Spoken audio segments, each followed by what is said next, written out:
And we are live. This is Dark Journalist. What a fantastic crowd we have out there in the ideas room already tonight. Of course, tonight I am joined by the lovely Olivia. Hi, everybody. And Olivia, smoke on the water, fire in the sky. Mhm. Well, we've had our fair share of fireballs, and the activity is probably about 20 times what it normally is. Not only that, but according to a number of accounts, especially in Austin and in Columbus, Ohio, and other places, we're seeing these meteorites come in, strike, and then these orbs show up after them as kind of like a cleanup mission. Well, I'm going to explain exactly what that's all about to you, and I'm going to use some steganography with this tonight. And the steganography is Flamingo. And this is going to be such an interesting experiment and experience for us tonight, because to see the steganography in real time is always, when we study it in terms of pattern over decades, it's one thing.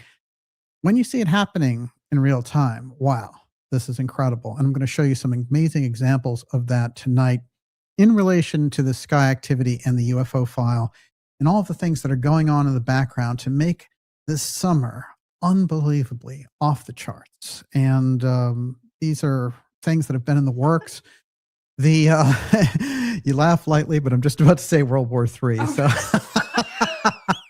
People are putting little flamingos. Oh, yes. Well, I promise you, I'll start with the flamingos because this is just completely off the charts. Of course, I did a segment on the missing general and the missing personnel, missing Los Alamos employee, and the missing assistant, who was an aerospace NASA engineer. Very high level figures, all within the last 6 months. And we're going to get deep into that tonight. But I did that segment on the Alex Jones show this afternoon. It was a blast to see Alex back in action.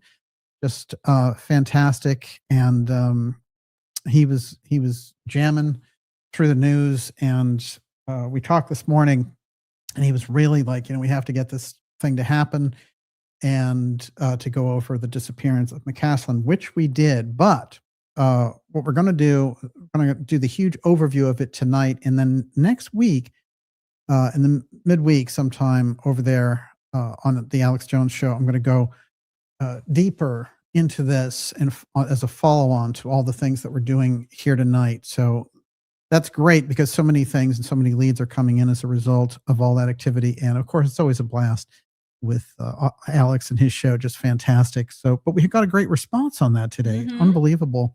And Fridays are just prime time, and that's the way it goes. But it was great to see so many of you there. Also, when we're doing the show live, we got over 4 million live viewers, which is remarkable. And on this subject, when you're dealing with the UFO topic and you're not doing a fluffy thing from, all these different people like Corbell and all that stuff, the fluff machine, as we call it. Oh, yeah, somebody mentioned the Danny Sheehan thing. It's a funny thing, because I was just singing this before we started, but Danny Sheehan, of course, is a longtime guy associated with the UFO file, and he's a lawyer. He's been involved in a lot of political stuff, but he was like, I'm coming out today to tell you, everyone, there's this group that's controlling the UFO file, and guess what the name is? The Association. And of course, immediately the song popped into my head, because I'm such a music buff, and it was the 60s songs. Everyone knows it's windy. I was like, yeah, it would take, a guy from the 60s to say, oh, wait a minute, it's the Association that's behind the UFO file. So that was rather unfortunate. But the UFO world, they get more and more amusing over there. And unfortunately, I think this is a reason why a lot of the deep state researchers don't take them that seriously.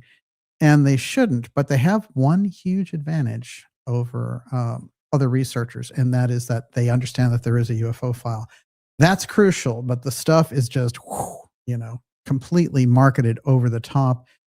Tonight, we're going to go deep into the reason why this is going on in relation to the missing officials around this very secret project that was actually going on over 3 different bases, including Los Alamos, including Kirtland and Wright-Patterson.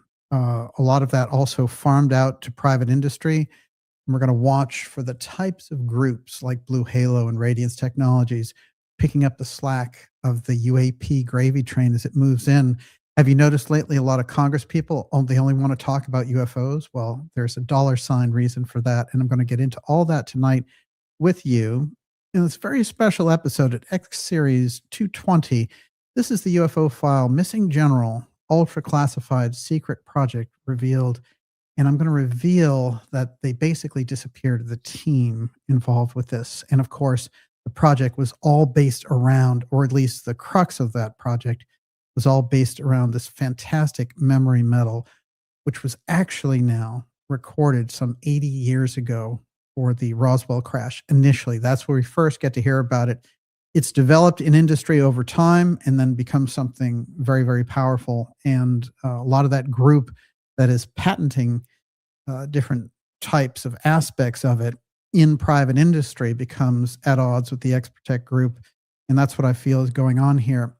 As I get into these cases, I just want to say, in terms of the people who are involved, the friends and family of the missing officials, I take it very seriously when I look into these things, and I only report the facts on the ground as I find them, and hopefully it will help to solve the mystery, give some answers.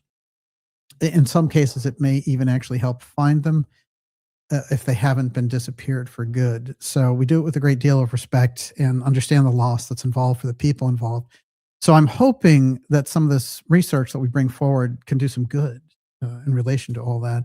But before I go any further, Miss Olivia, what have you got? Dallas Ferguson says, I feel tonight is going to be some heavy knowledge. Things are getting rather strange. The blatant arrogance of the deep state at this point is unhinged. Well, it's been going on for many, many years, but there's a crux point going on here because we've had this huge wave of populism that throughout the disastrous Biden administration and the insane transhumanist Democrats. But the problem is that the group that got in President Trump after his first term, he had a number of things to do, and there was all this sabotage involved on both sides. But when Trump got back in, he has a great team to put together, had a good track record to run on in that first year. And there were a number of things that were really lining up for him to bring back the economy and, secure the border and do all these domestic things that he promised, the America First agenda, which held tremendous value, I think. And right at the beginning of the year, there was the tension. There was the grabbing of Maduro over in Venezuela. There was the tension with our own allies in Greenland and things like this. And so there was something feeding in, some problem there in the background with the foreign policy team, and it exploded into this haphazard, horrible disaster of Iran war. Now, there are signs that Trump himself is realizing just what a disaster it is trying to pull himself out. Unfortunately, he committed himself to bringing American troops over there. All right. So we do have military troops in harm's way. And so the only thing I can say is everyone in Congress, Republican or Democrat, should be just completely 100% against any ground troops introduced to the Iranian situation, which is a bad and one of the worst foreign policy blunders, not the strength of the current administration, the foreign policy side, much stronger on the domestic side and the economic side.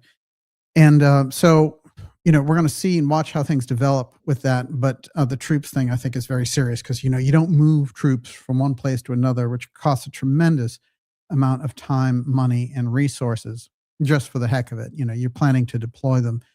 And of course, you deploy troops into Iran and there goes the whole ballgame. It's very interesting that all this UFO activity is coming up right in the middle of this as well. So I'm going to start with the amazing fireballs, the asteroids, and all the rest of it. And we start off with the keyword, Flamingo. Now, remember, this is how steganography works. Of course, it's the X steganography series that we're doing here. And the reason I call it that is because a long time ago, there was this abbot over in Germany, and his name was Johannes Trithemius.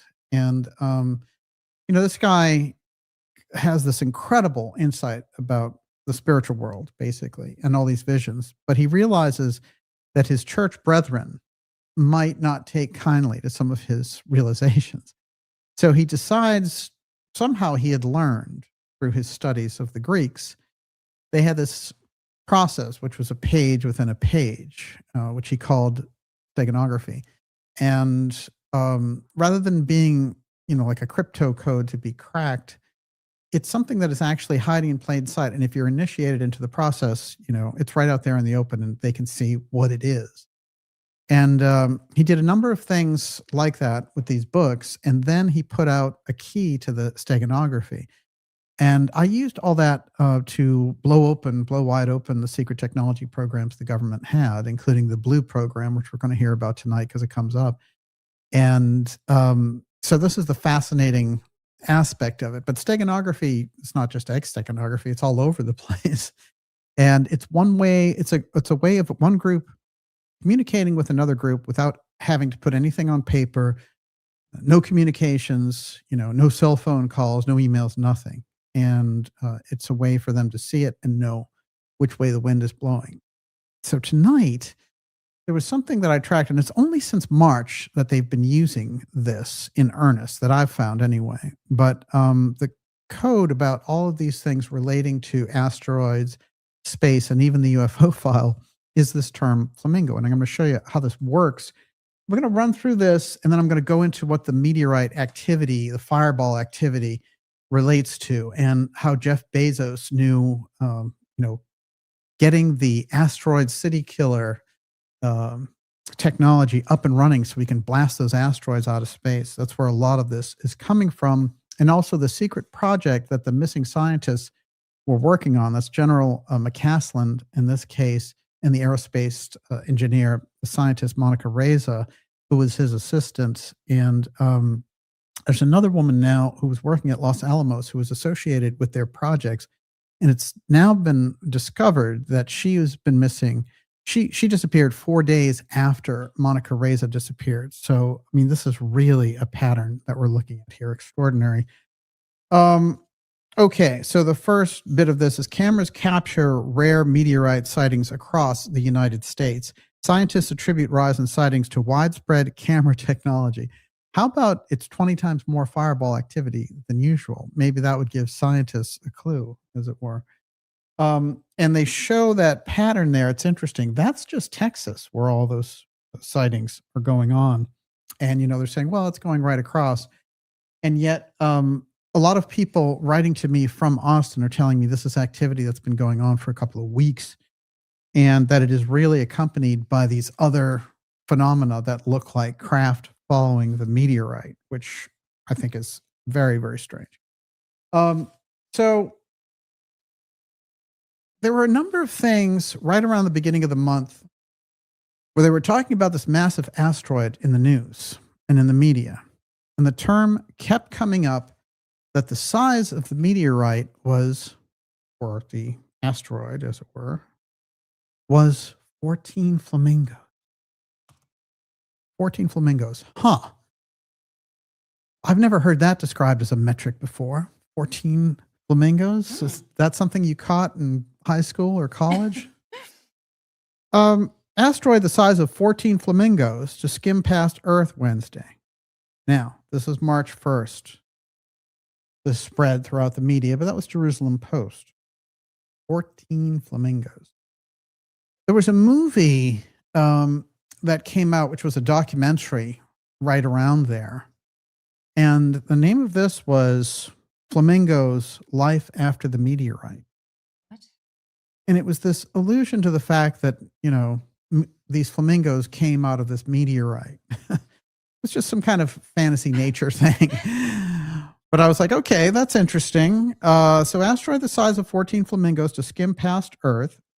Asteroid 202 DJI is around 14 meters wide, and flamingos can be as much as 1.4 meters tall. But those fabulous birds are more dangerous because this asteroid won't hit us. What? That's a real regular report, science report. Where is this from? Well, that's Jerusalem Post, but it's in Washington Post, National Geographic. Yeah. Now. Right. Mark Hopespian says, since when are flamingos a unit of measure? This is the nature of the problem. Okay, so fine. You want to use flamingos to measure asteroids? Be my guest. Now, suddenly it gets announced there's a brand new asteroid killer satellite out there. And it's being put up by the UAE for the first one they've ever done, but it's being made in Germany. And it has this kind of European sanction. Some weird Arab European Union deal. And the thing is laden with X-steganography on it, but it is the Flamingo 1 satellite. Still on the ground, it scans the sky to detect suspicious approaches of asteroids. Now, this guy, which was manufactured, came out in January, went up now, is online as of March, okay? So you're in this March Flamingo steganography scene relating to space for some reason. Now, I love animals and flamingos are incredible. Now, what is it that's going on here? Well, let's see if we can drill down and figure out exactly what's going on here to go beyond happenstance and coincidence. So far, 14 flamingos, asteroids, and then we have Flamingo 1, the incredible asteroid satellite. Now, March 3rd, this is Fox News. Ukraine strikes major Russian ammo depot with Flamingo missile as Trump urges Zelensky to move on deal. So this Flamingo technology, here we go. It's kicking in again. Now it's a Flamingo missile, which is a game changer, according to the article. Then I found about 14 different articles about this missile, and they're like, yeah, the Flamingo this, the Flamingo that. Well, I hate to say it, but Flamingo is kind of weird terminology for a missile. What does that got to do with anything? You might say the Viper, you might say, the lion, you might say the bull, whatever, but Flamingo for a missile? Okay. Now, let's get into some psychopaths hanging out in Las Vegas. So, again, right in the first week of March, you have this crazy person going through these casinos and making quite a spectacle of himself. But at a certain point, he goes and he grabs a flamingo. Tourist accused of bird napping, grabbing flamingo at iconic strip resort in Las Vegas. And that was a particularly disturbing story. But there was flamingo again in that first week of March in the news. So somebody's talking to somebody there in those deep comms, and they're using flamingo, as it were. Now, I have examples that could go on all night. I'm going to show you 3 more. But this is going to give us a little bit of flash of something that's going on in relation to the communications going back and forth and this code that's being put out there. All right. March 3rd, again, right off the bat. Bye-bye Mockingbird. Florida considers making the flamingo its state bird. That's right. Bye-bye Mockingbird Media, right? Mockingbird, of course, is the CIA media term for co-opting all those journalists in the 1970s and 80s. So now Florida announces there on the 3rd of March that flamingo is going to be our state bird. Well, about half of our space assets are located in Florida. And Cape Canaveral and NASA launches the whole bit. It's basically Texas and Florida dramatically. And so on it goes with our Flamingo communications.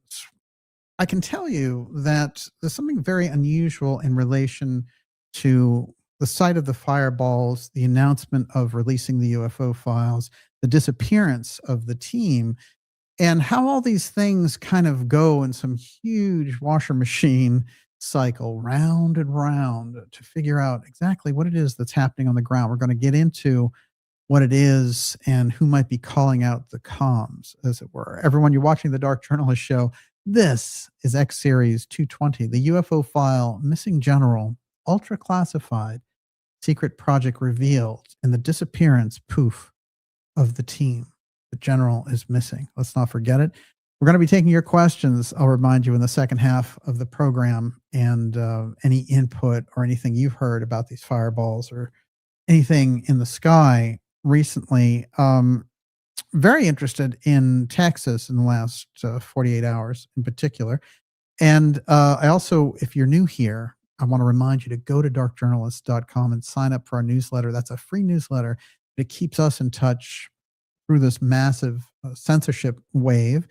And it only takes a moment to sign up, but you're going to have access immediately to all the incredible things that we have going on here in terms of X-Series episodes to blow your mind, the mini docuseries coming up.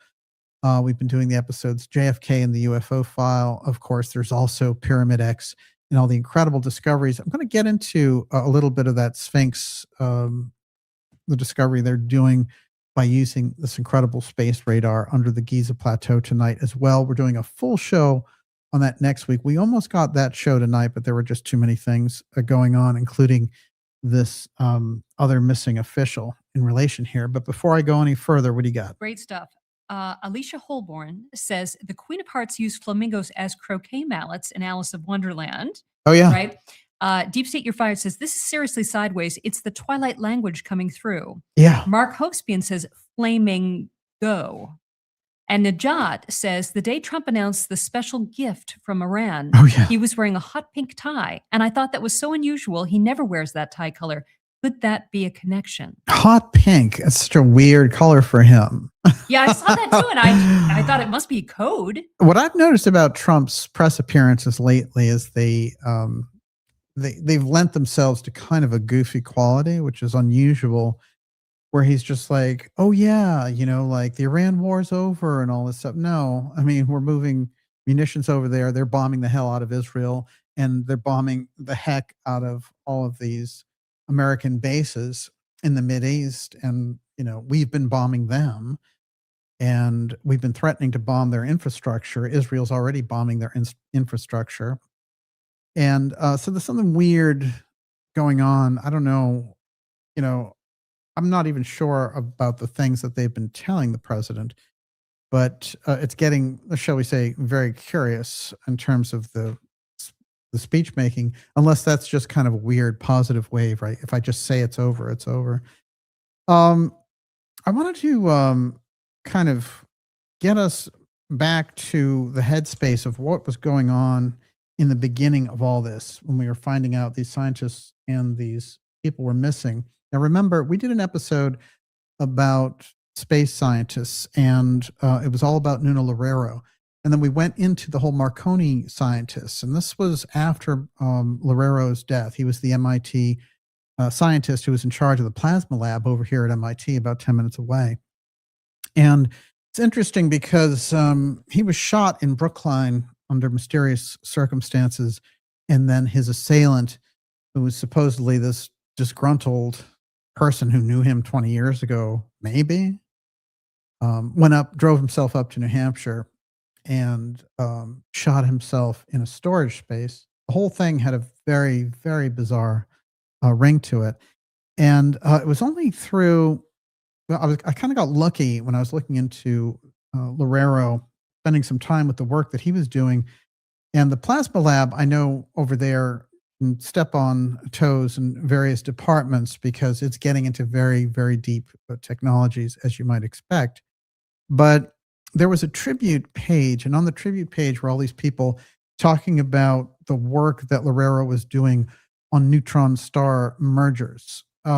This becomes the deep technology that I believe was involved and was the reason that he was removed, as it were. Of course, the quick follow-up from him was the Caltech scientist Carl Grimmer, who was really concerned with finding water on other planets and had a great knowledge of what the planet's compositions were. And he was working on his secrecy clearance showed that he was working on 3 different high secret, very secret projects. And he died under mysterious circumstances, including the fact that the person who killed him apparently it was like a carjacking gone wrong, even though he shot him on his porch.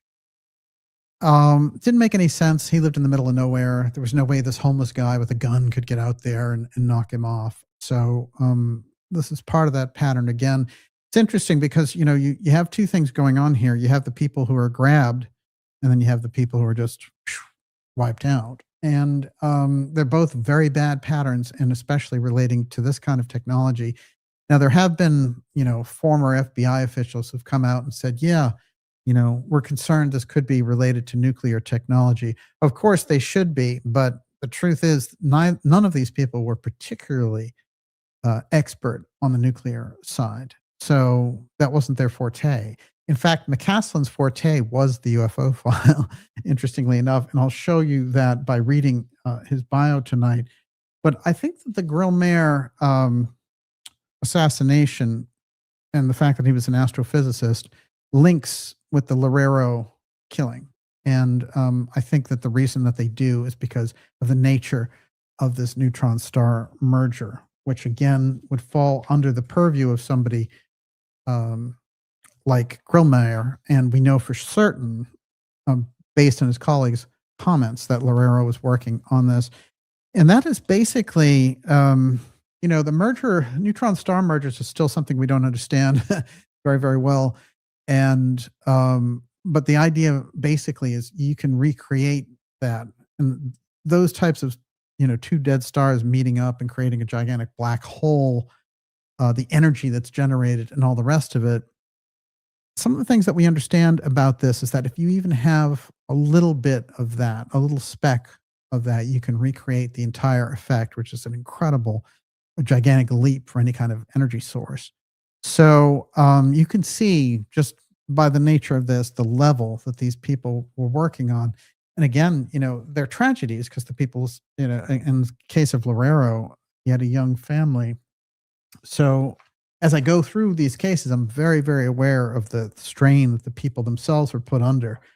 And hopefully we can put something together here which might help to piece it together in a sense. I know that some of the reporting out there can get outlandish and might be kind of hard on the families and the people involved. I have done some work with Chris Malore over at the Daily Mail in the UK, and he did mention my contributions to his research over there. I sent him more information for a larger, more in-depth article, so we'll see if that is coming along. But some of those people there now are picking up on the deep research we're doing here on this program. Yes, Miss Olivia. SV Harkin, Grillmere's algorithm is used to identify and track hypersonic missiles that went up not too long ago. I'm sure they are being tested in the Iran war. Oh, interesting. I have no doubt that the Iran war is a kind of playground for new technology toys. And I think that Ukraine has also been part of that.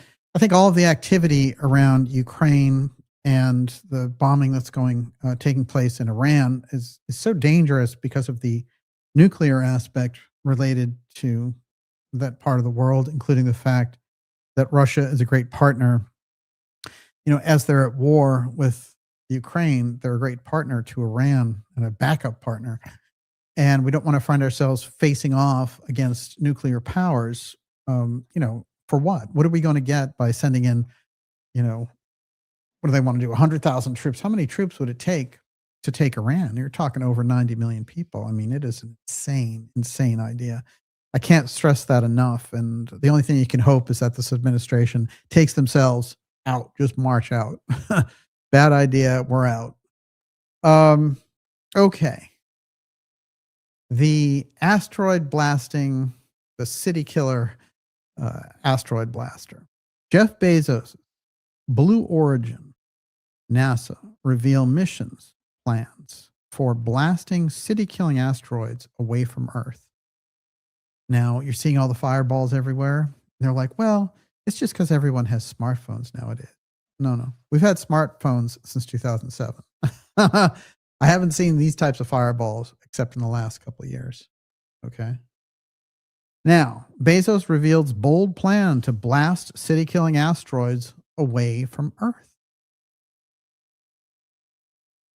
Blue Origin's Neo Hunter near-Earth orbit mission aims to detect and divert potentially dangerous asteroids.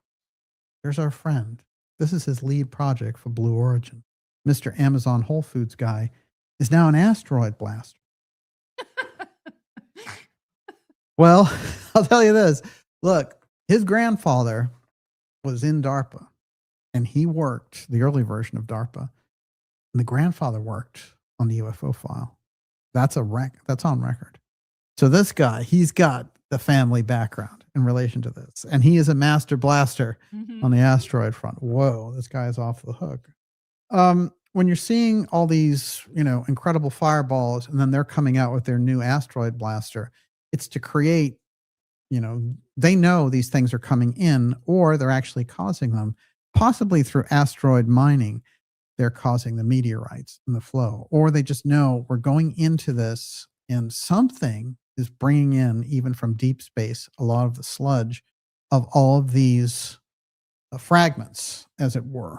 And so it's a very dangerous situation for a number of reasons. But there's something going on there, of course, that they're not telling us. And this becomes in the background.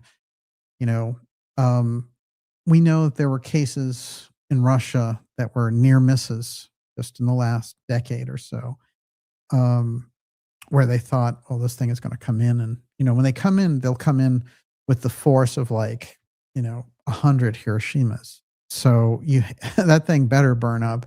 So the idea of an asteroid blaster has always been something in the background, but there have been hints that some of the technology that's being used is to steer the asteroids, to steer the meteorites and things of this nature.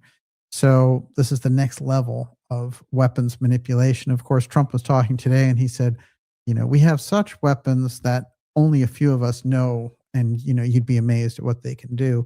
He is definitely referring to that next level, that next order, the kind of rods of God, apotheum style weaponry that we've gotten at. And, one of the things I've said about the UFO file is the weapons application is such a focal point for these people, where we might get, the more determined types interested in science and those who are curious on the scientific side, those who wanted to lead humanity into a better pace, like, if we look at John F. Kennedy and his speeches relating to space, what he was trying to get us to was something totally different. He was trying to make sure that space would never become a war zone, that no warfare would occur up there.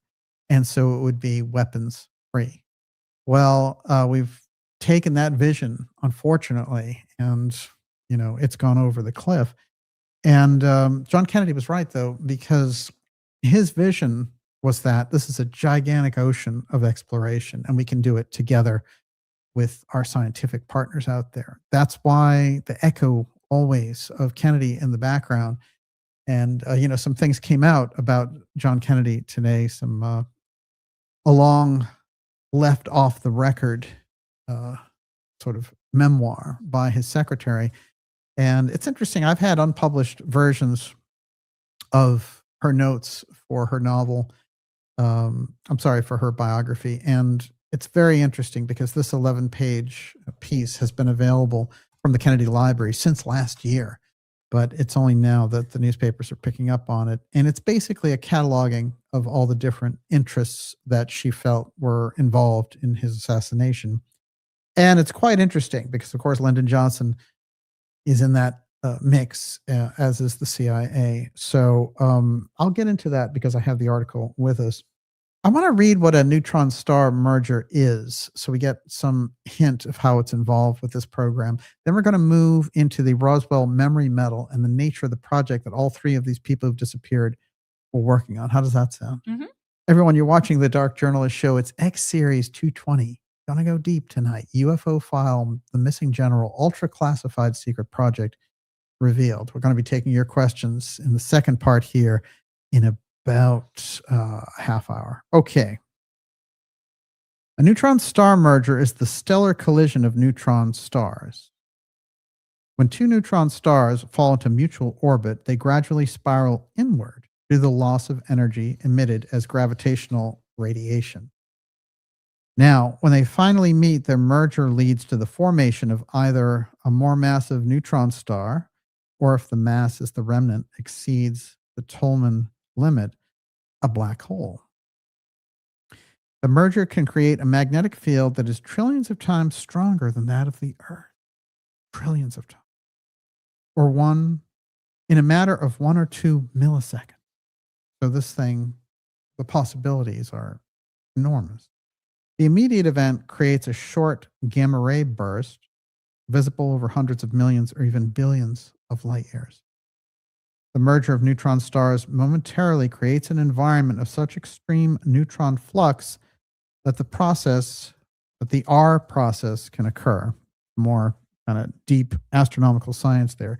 This reaction accounts for the nucleosynthesis around half of the isotopes in elements heavier than iron. It's like a building block of the universe. And if you tamper with it, you might have the next version of the Manhattan Project on steroids. But you can see, again, when you get into these types of projects, if you're not somebody who's friendly to the X-Protect group, who's controlling the higher level exotic technology of the UFO file, you can land yourself in some pretty hot water. And that's what I think was going on in the case of Loureiro. But now when we think about the missing general and his staff, what was it about these people? What was the project that they were working on that was so dangerous to this X-Protect group? That's where we're going to go next. Yes, Miss Olivia, what do you got? Austin Temple says neutron star tech may be what's attracting asteroids. Oh, interesting. Good point. The experiments could, in fact, be part of the driving motor of that. There was something, and I've highlighted it at times. This is the Nebra stone. And the Nebra stone is quite fascinating because it was found in the year 2000, and it's very ancient, but it was found in Germany, and it's the earliest depiction of an astronomical layout. And the bizarre things that took place about how it was put up on the black market, how it was bought for millions of dollars, how it was taken away, how the government grabbed it, and all the bizarro things about it showed to me that it was quite important to these different elite groups trying to track the kind of ancient magic relating to what's going to happen in the future. And this was a kind of a divination recording of what was going to be. It was representative of something they knew that was coming up astronomically that would stand there and reflect back to the groups that knew. And it was a sacred object for that very reason. And it's quite interesting because I believe that the discovery of the Nebra stone and then subsequent 25 years later, we're getting a handle on how to understand it. But the battle over that stone has always convinced me there's something very, very deep about it. And the deeper analysis that we could do on it with astrologers and people who are incredibly well-versed at ancient astronomy, I think it would help us a great deal. In terms of solving puzzles, though,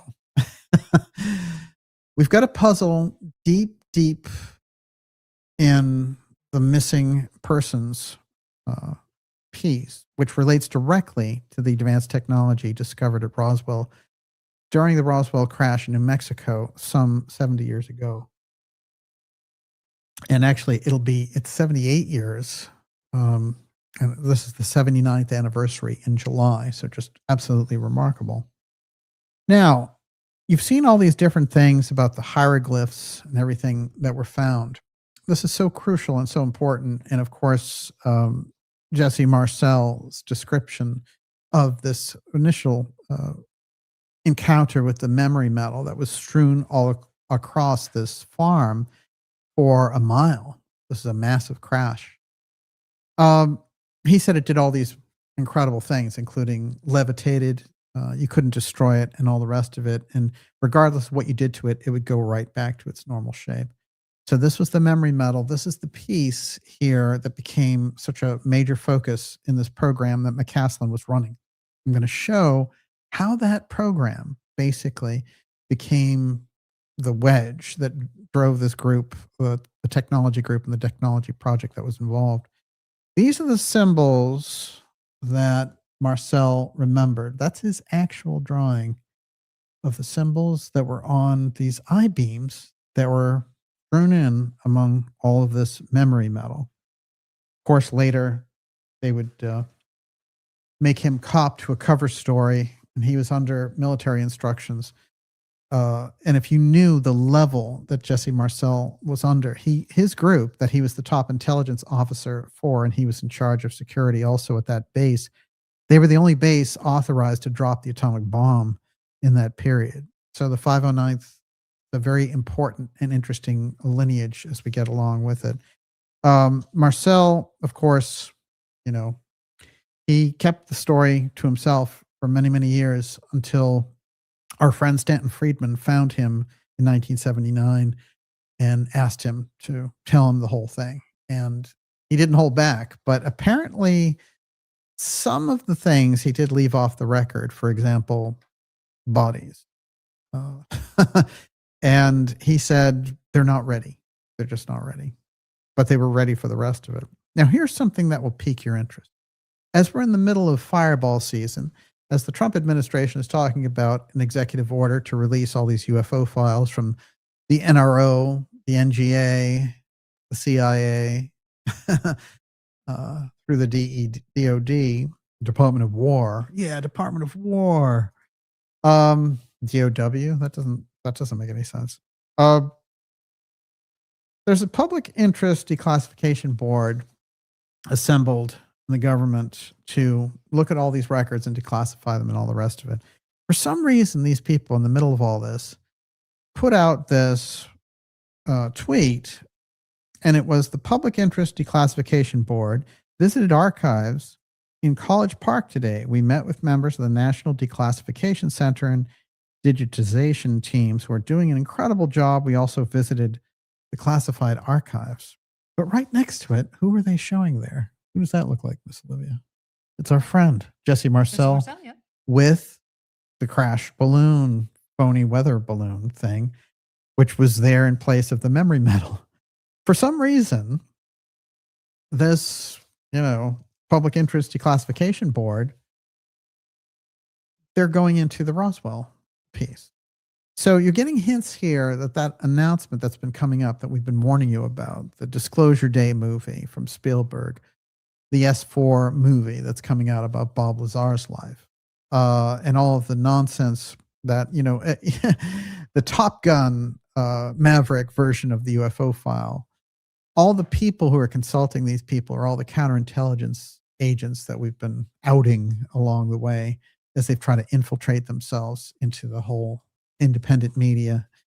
And, they became the toast of the podcast space because nobody in that space seems to know anything about the UFO file, unfortunately. Boy, I would be happy if they did. Make my job a lot easier. Let's take another look at what Marcel said he found. Now, this is part of that memory metal. These, again, are those I-beams. And those are the symbols there in the I-beams. That's his original drawing.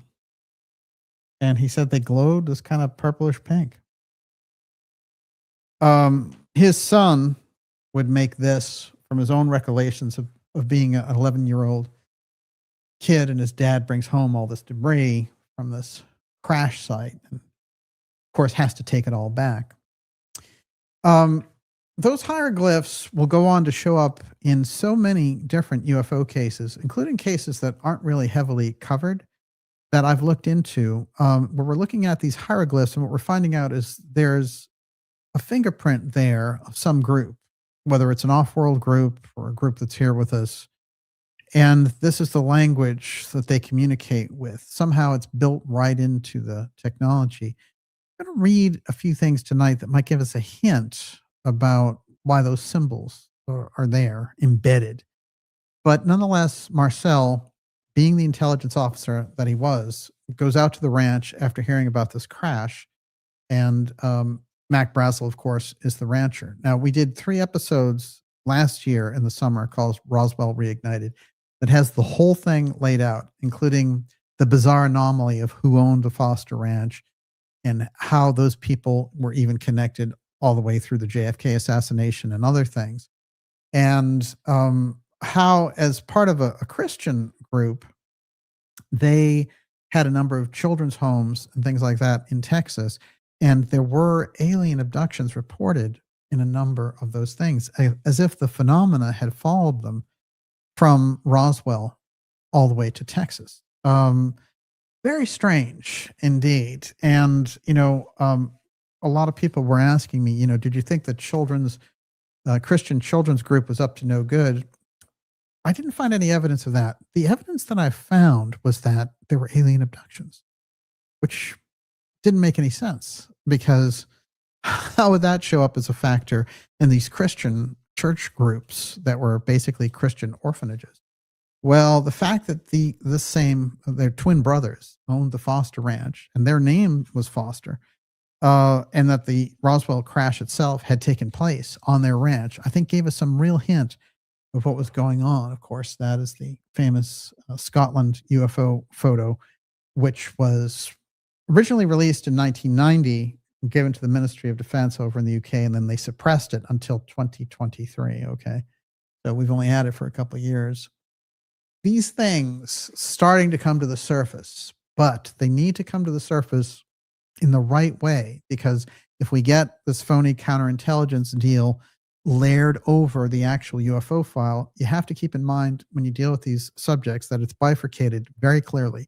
You have the intelligence version, the circus of the CIA doing the UFO file release over here with their false version and all the false whistleblowers and all that they've put out there. Then you have the real thing, which has been studied by the likes of Stanton Friedman, John Mack, Jim Mars, all these people moving through history, as it were, and giving us that background. And then all the people experiencing it, experiencing the abduction phenomena, the pilots seeing the craft, and skilled pilots. You can read the stories. They've been going on since the 1950s. The suppression of the truth around the entire subject has been so heavy that if you go back and read in the 1950s the works of Donald Kehoe, for example, you find the X-Protect group operating right there in the heart of it, keeping the truth of the matter to themselves, and intimidating the daylights out of the people who wanted to share it with the public. That, intergenerational 70, 80 years of experience is now coming to a head. And this group believes that by co-opting it and saying, instead of denying it now and saying, well, we know what it is, it's a threat, and we need to protect you from the threat, we need emergency powers for that, plus you have to give us trillions of dollars to do it. This is where it has led them. And by the way, that doesn't equal the kind of disclosure they want to give us, doesn't equal any kind of, energy independence or anything like that. They just want the fear factor and they want it to ride high. And I'll tell you, it's very dangerous, those people being in control of that technology with no oversight. I can't stress enough how dangerous a situation that is. Everyone, you're watching the Dark Journalist Show. This is X-Series 220. This is the UFO File, Missing General Ultra Classified Secret Project. I'm going to show you what that project was and how it accounted for these missing persons. And I'm also going to get into the case of the missing person that has shown up on the radar in this, who is related directly to the work of Monica Reza and William McCasland, and how it's a sad story. And, I want to emphasize this over and over again. I want to get to the bottom of these stories so we get a better idea of what they're doing with these groups. And it will actually, if we can bring some kind of a spotlight on it, it will actually help the families and loved ones around these people. That's the hope that we have of it. And, I could understand if, somebody were out there who was related to somebody like McCasland or Reza, and just, we're thinking, oh my God, what is this going to get into? It's more of a controversy, and why can't we just get them back? I think if we can put enough of a spotlight on it, it'll do some good, and we'll find out the real reason why they were disappeared in the first place. We're going to be taking your questions in the second half of tonight's program as well. I want to remind you, you can ask those at any time of Miss Olivia. She's putting them together now, and we'll do a whole section on those coming up in about 10 minutes. In the meantime, Miss Olivia, what do you got? Okay, so Painting the Sky Kingdom wants to know the name of it's Nebra stone, and it's the correct spelling for it? It's Nebra. Hmm? And there's a number of different reports about it. You can't miss it. And also, if you go to Dark Journalist, x.com/Dark Journalist, we've got it also right in our timeline there. You can't miss it. Okay, so as I mentioned, I've been helping this Chris Malora with these articles over at Daily Mail UK, and they've been doing quite a job with a lot of the facts on the ground around these missing officials tied to America's scientific secrets, but particularly the UFO file. And they did a section in there crediting this show for, some of the things we put forward and raising the questions and things of that nature. Now, this is small print, but I'm going to read it anyway. Case of a New Mexico mother who vanished without a trace last year has now been connected to the mysterious deaths and disappearances of top scientists and defense officials throughout the U.S. Melissa Cassius, who has not been seen since June 26, 2025, when her family said she uncharacteristically decided to work from home, but was last spotted miles from her house, walking alone without her wallet, phone, or keys. Her disappearance takes a number of people from the scientific community, potentially holding highly sensitive secrets, who have gone missing or died since June 2025. Now, here's the thing. These people, I want to emphasize this. I said it last week, and I said it on Alex's show today. People who are at this level working on this type of a project can't just wander off and disappear, because there are a number of ways to track them. And, I've made the point today that people track their pets. Can you imagine how much more valuable it is to track someone who is this important in the national security state relating to the UFO file? There's no chance that the official story of them wandering off is true. So what really happened to them?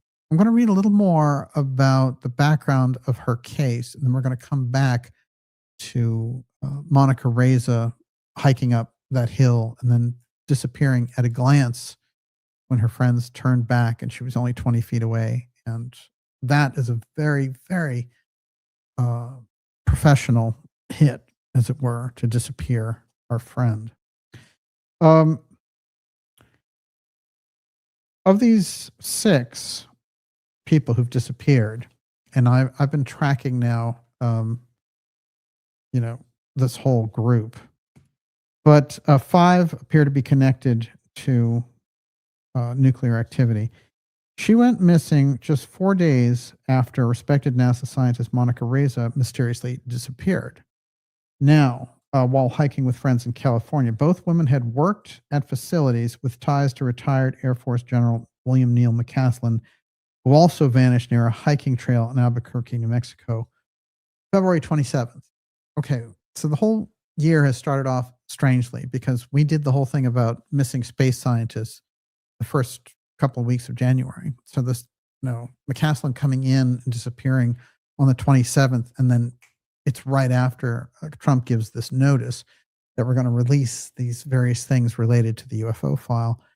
And that's the first time any president has done that, by the way. So it is highly significant. Many people are still skeptical about what we're going to get, for sure. But let's just take a look at how they're doing the heading here in the Daily Mail.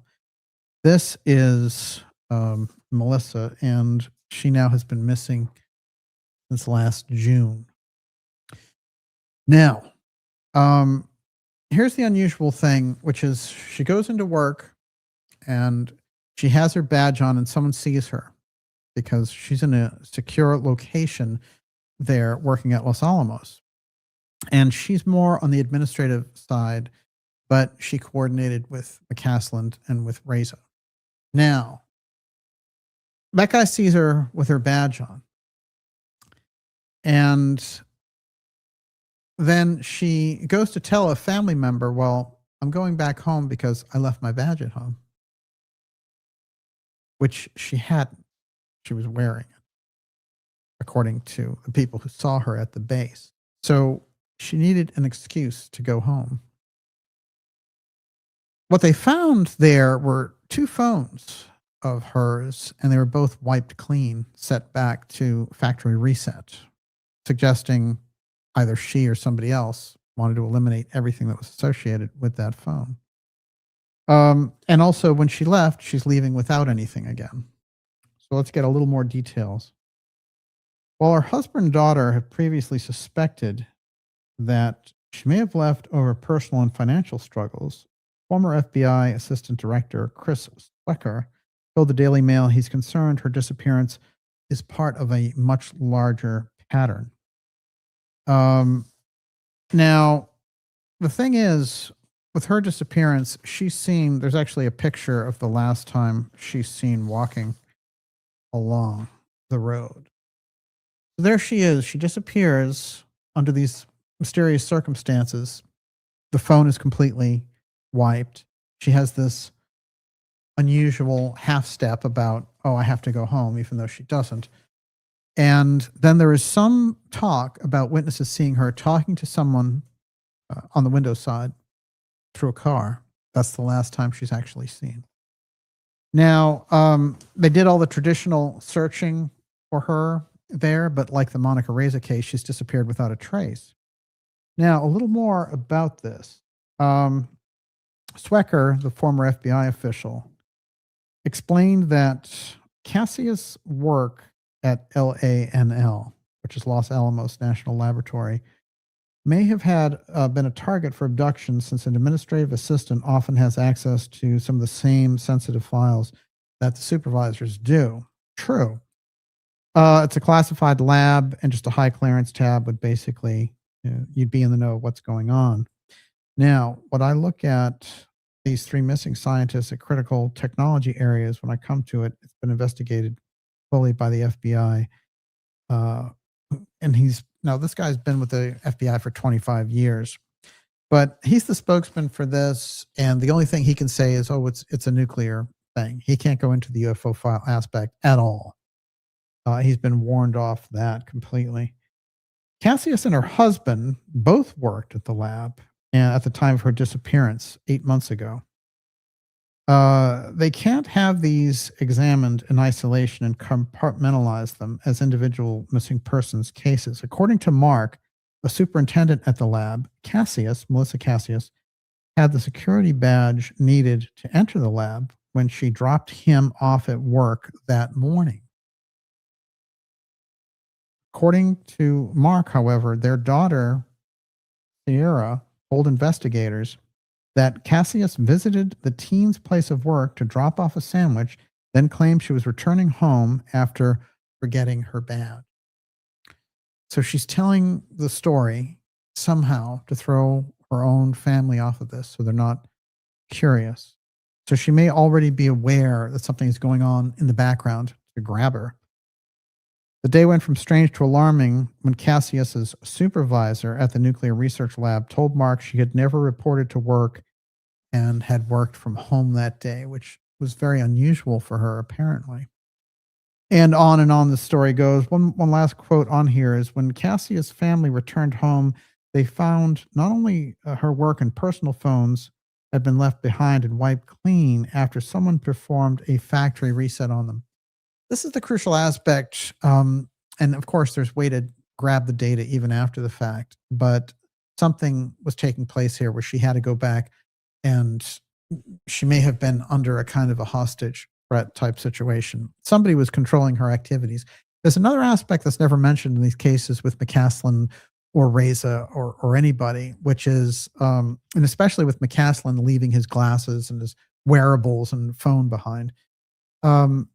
There are certain types of very, very deep hypnotic programming when you're in these programs. We've all heard of the MK Ultra programming, but they put different officials under hypnotic suggestion for security purposes, for security situations.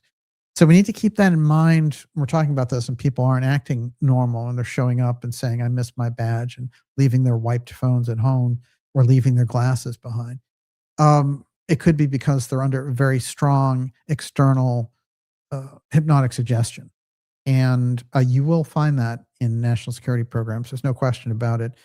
But the idea, again, that you couldn't track a person like that, if somebody grabbed somebody like McCasland on that high level of working on the UFO file for the national security state, they would need to know where the tracker inside his body was and remove it, because otherwise the authorities can find him. Now here's the other thing, which is that if the group that's doing it is the same group that put his tracker in, then they know exactly how to do that. So you have to know what it is that you're playing with.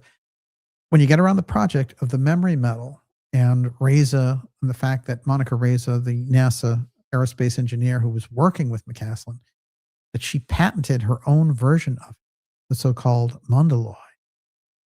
This is where the whole thing opens up, and it opens up into dark journalism. That's what we're going to go to next. Everyone, you're watching the Dark Journalist Show. Woo, deep tonight into the case of the missing general and the team around him. We're going to be taking your questions here shortly in this X Series 220. But what I want to do now is take your question. Okay, Roger Z says, with the FBI connecting all three, it's beginning to sound like a Tom Clancy novel. Question, if kidnapped, how would whatever secret info they have be extracted? Sodium pentothal? Well, here's the thing, the truth is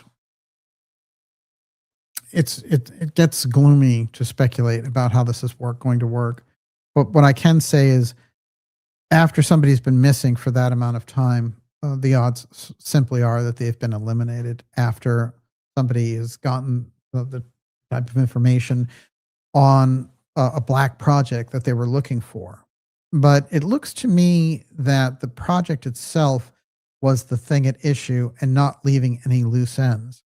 That's why I'm going to bring it into the memory metal aspect, because there was a process that was kicked off in the late 2010s to vacuum up what was left of the Roswell material. They had discovered somehow an extra property involved from their original amazing discoveries about it. Something else kicked in, apparently. And suddenly everyone was all over the place like, hey, we're national security whistleblowers. We're all these counterintelligence agents. We're going to give the UFO file and everything else. And they were looking for people to come forward. They were requesting it. Hey, if you've worked on these projects, come forward and tell us. If you have some of the material, especially. And, I've mentioned that one of the things that the TTSA did, which was run all by CIA people and just put Tom DeLonge up there. And, we spent many shows exposing them after the fact. And, all of the kind of buzz in the UFO field was, how dare you say anything about these heroes from the CIA who are trying to deliver the UFO file from the evil government, Hello, wake up. The CIA is the government, right? Last time I checked, they're the worst and most illegal aspect of the government. So we have this aspect, we have this problem when dealing with it, which is you have the marketing aspect and you have the intel control of the UFO field, the kind of dumb aspect where they're like, yeah, I need that disclosure, and the government's going to give me disclosure. Isn't it great? My family will know that I was right about UFOs for all these years. None of that means anything. I hate to say it. This is a program that is so deep. It's such a black project in the U.S. government that none of the topical stuff that you hear about it means anything. What you can find, like with the WikiLeaks email that was dropped in the middle of all this by accident, that Assange puts that out there. And then McCasland is this kind of football between Podesta and DeLonge. And DeLonge is saying, McCasland's setting up my team. He ran the Roswell project. He's got all that stuff over there. At Wright-Patterson, when you look at that, then you can see that's the connection. Because before that, maybe you wouldn't have connected.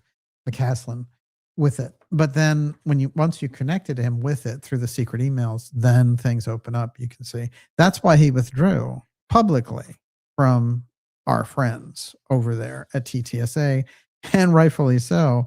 But he knew that the project was exposed. But if he was helping DeLong, then they had in fact recruited McCasland to do that soft disclosure CIA punk on the rest of the world. And maybe he thought, oh, this is how the stuff is going to get out.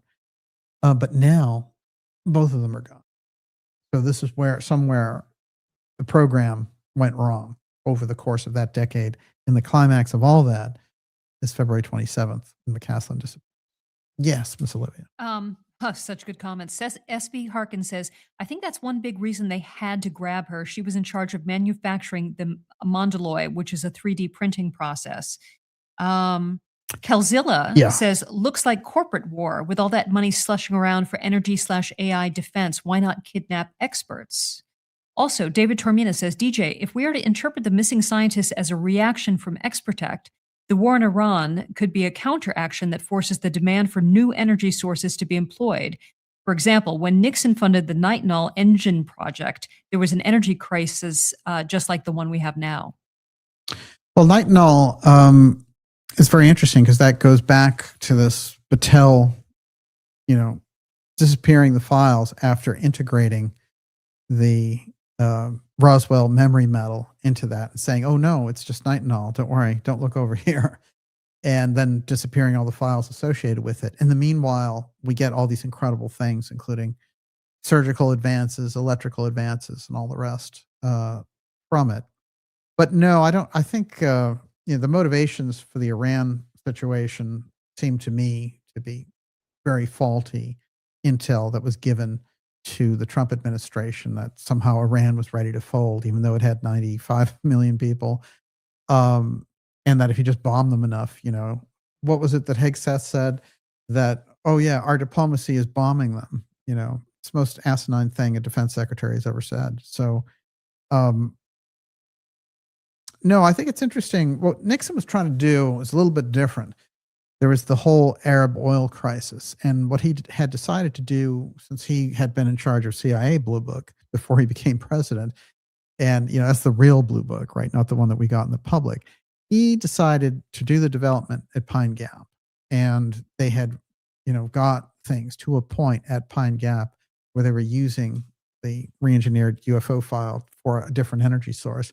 And he was going to come out for 1976 and say, I'm getting a third term because this is so important.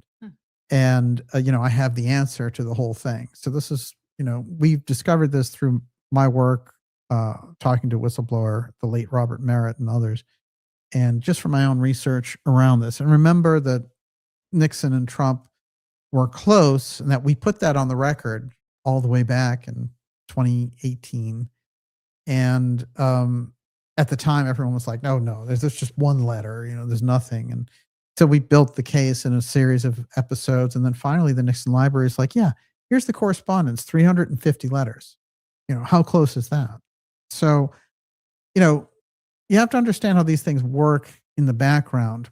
It's also very interesting to note that Pine Gap plays into all this. And the development was done at Pine Gap. They were up to a point in the 70s where, there's so many incredible UFO waves going on in Australia at the time. You have to wonder, that's us working on those redeveloped craft as well. They were sending them over. That was the Australian Area 51, as it were. And there's some strange disappearances there as well in those cases. What else you got? Emerald Gunrunner says, is there an agency piecing together these missing persons and assassinations, or is this mystery up to us in the ideas room? Well, there's always professional, investigations and everything else official on that side. But they're limited by their scope and also what the national security agencies will give them. If these people were under the crosshairs of the X-Protect group, you'll never get the truth from it. And it requires this kind of independent investigation. Sometimes it's a combination of the things that the law enforcement authorities have brought forward and then some of these things that come out directly from the public. But, Look, I've put this on the record before that investigative journalism is adversarial journalism by its nature. It's never personal. But, if you're investigating a corrupt corporation that was dumping nuclear waste in Lake Michigan or something, you're not going to have a friendly relationship with the board. You're going to be going after those things. And no kind of reporting can ever be personal on any level, but you have to be able to understand on the investigative side, the whole thing is going to be adversarial.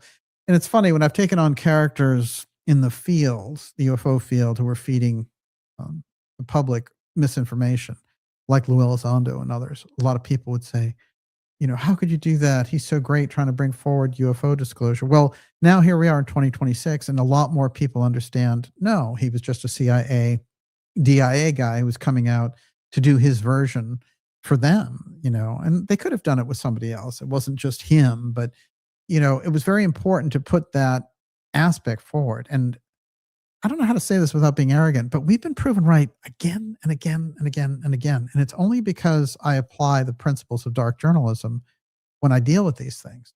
And when you get around the UFO file, there's too many misfires. There's too many misdirections involved with all of it. So you need something like the expertise that I've developed over the years. This has gone on a long, long time, from working with the very best people around it. That's the crucial aspect.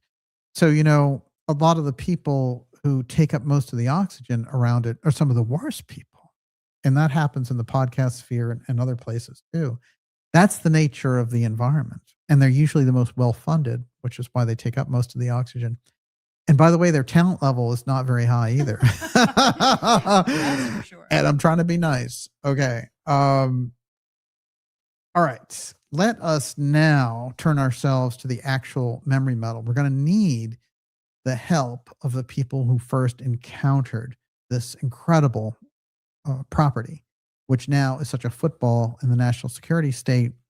And in that weird, very strange warfare between the X-Protect group hoarding UFO file secrets and breakaway X technology, and the X-Share group, which is trying to get that out to the public.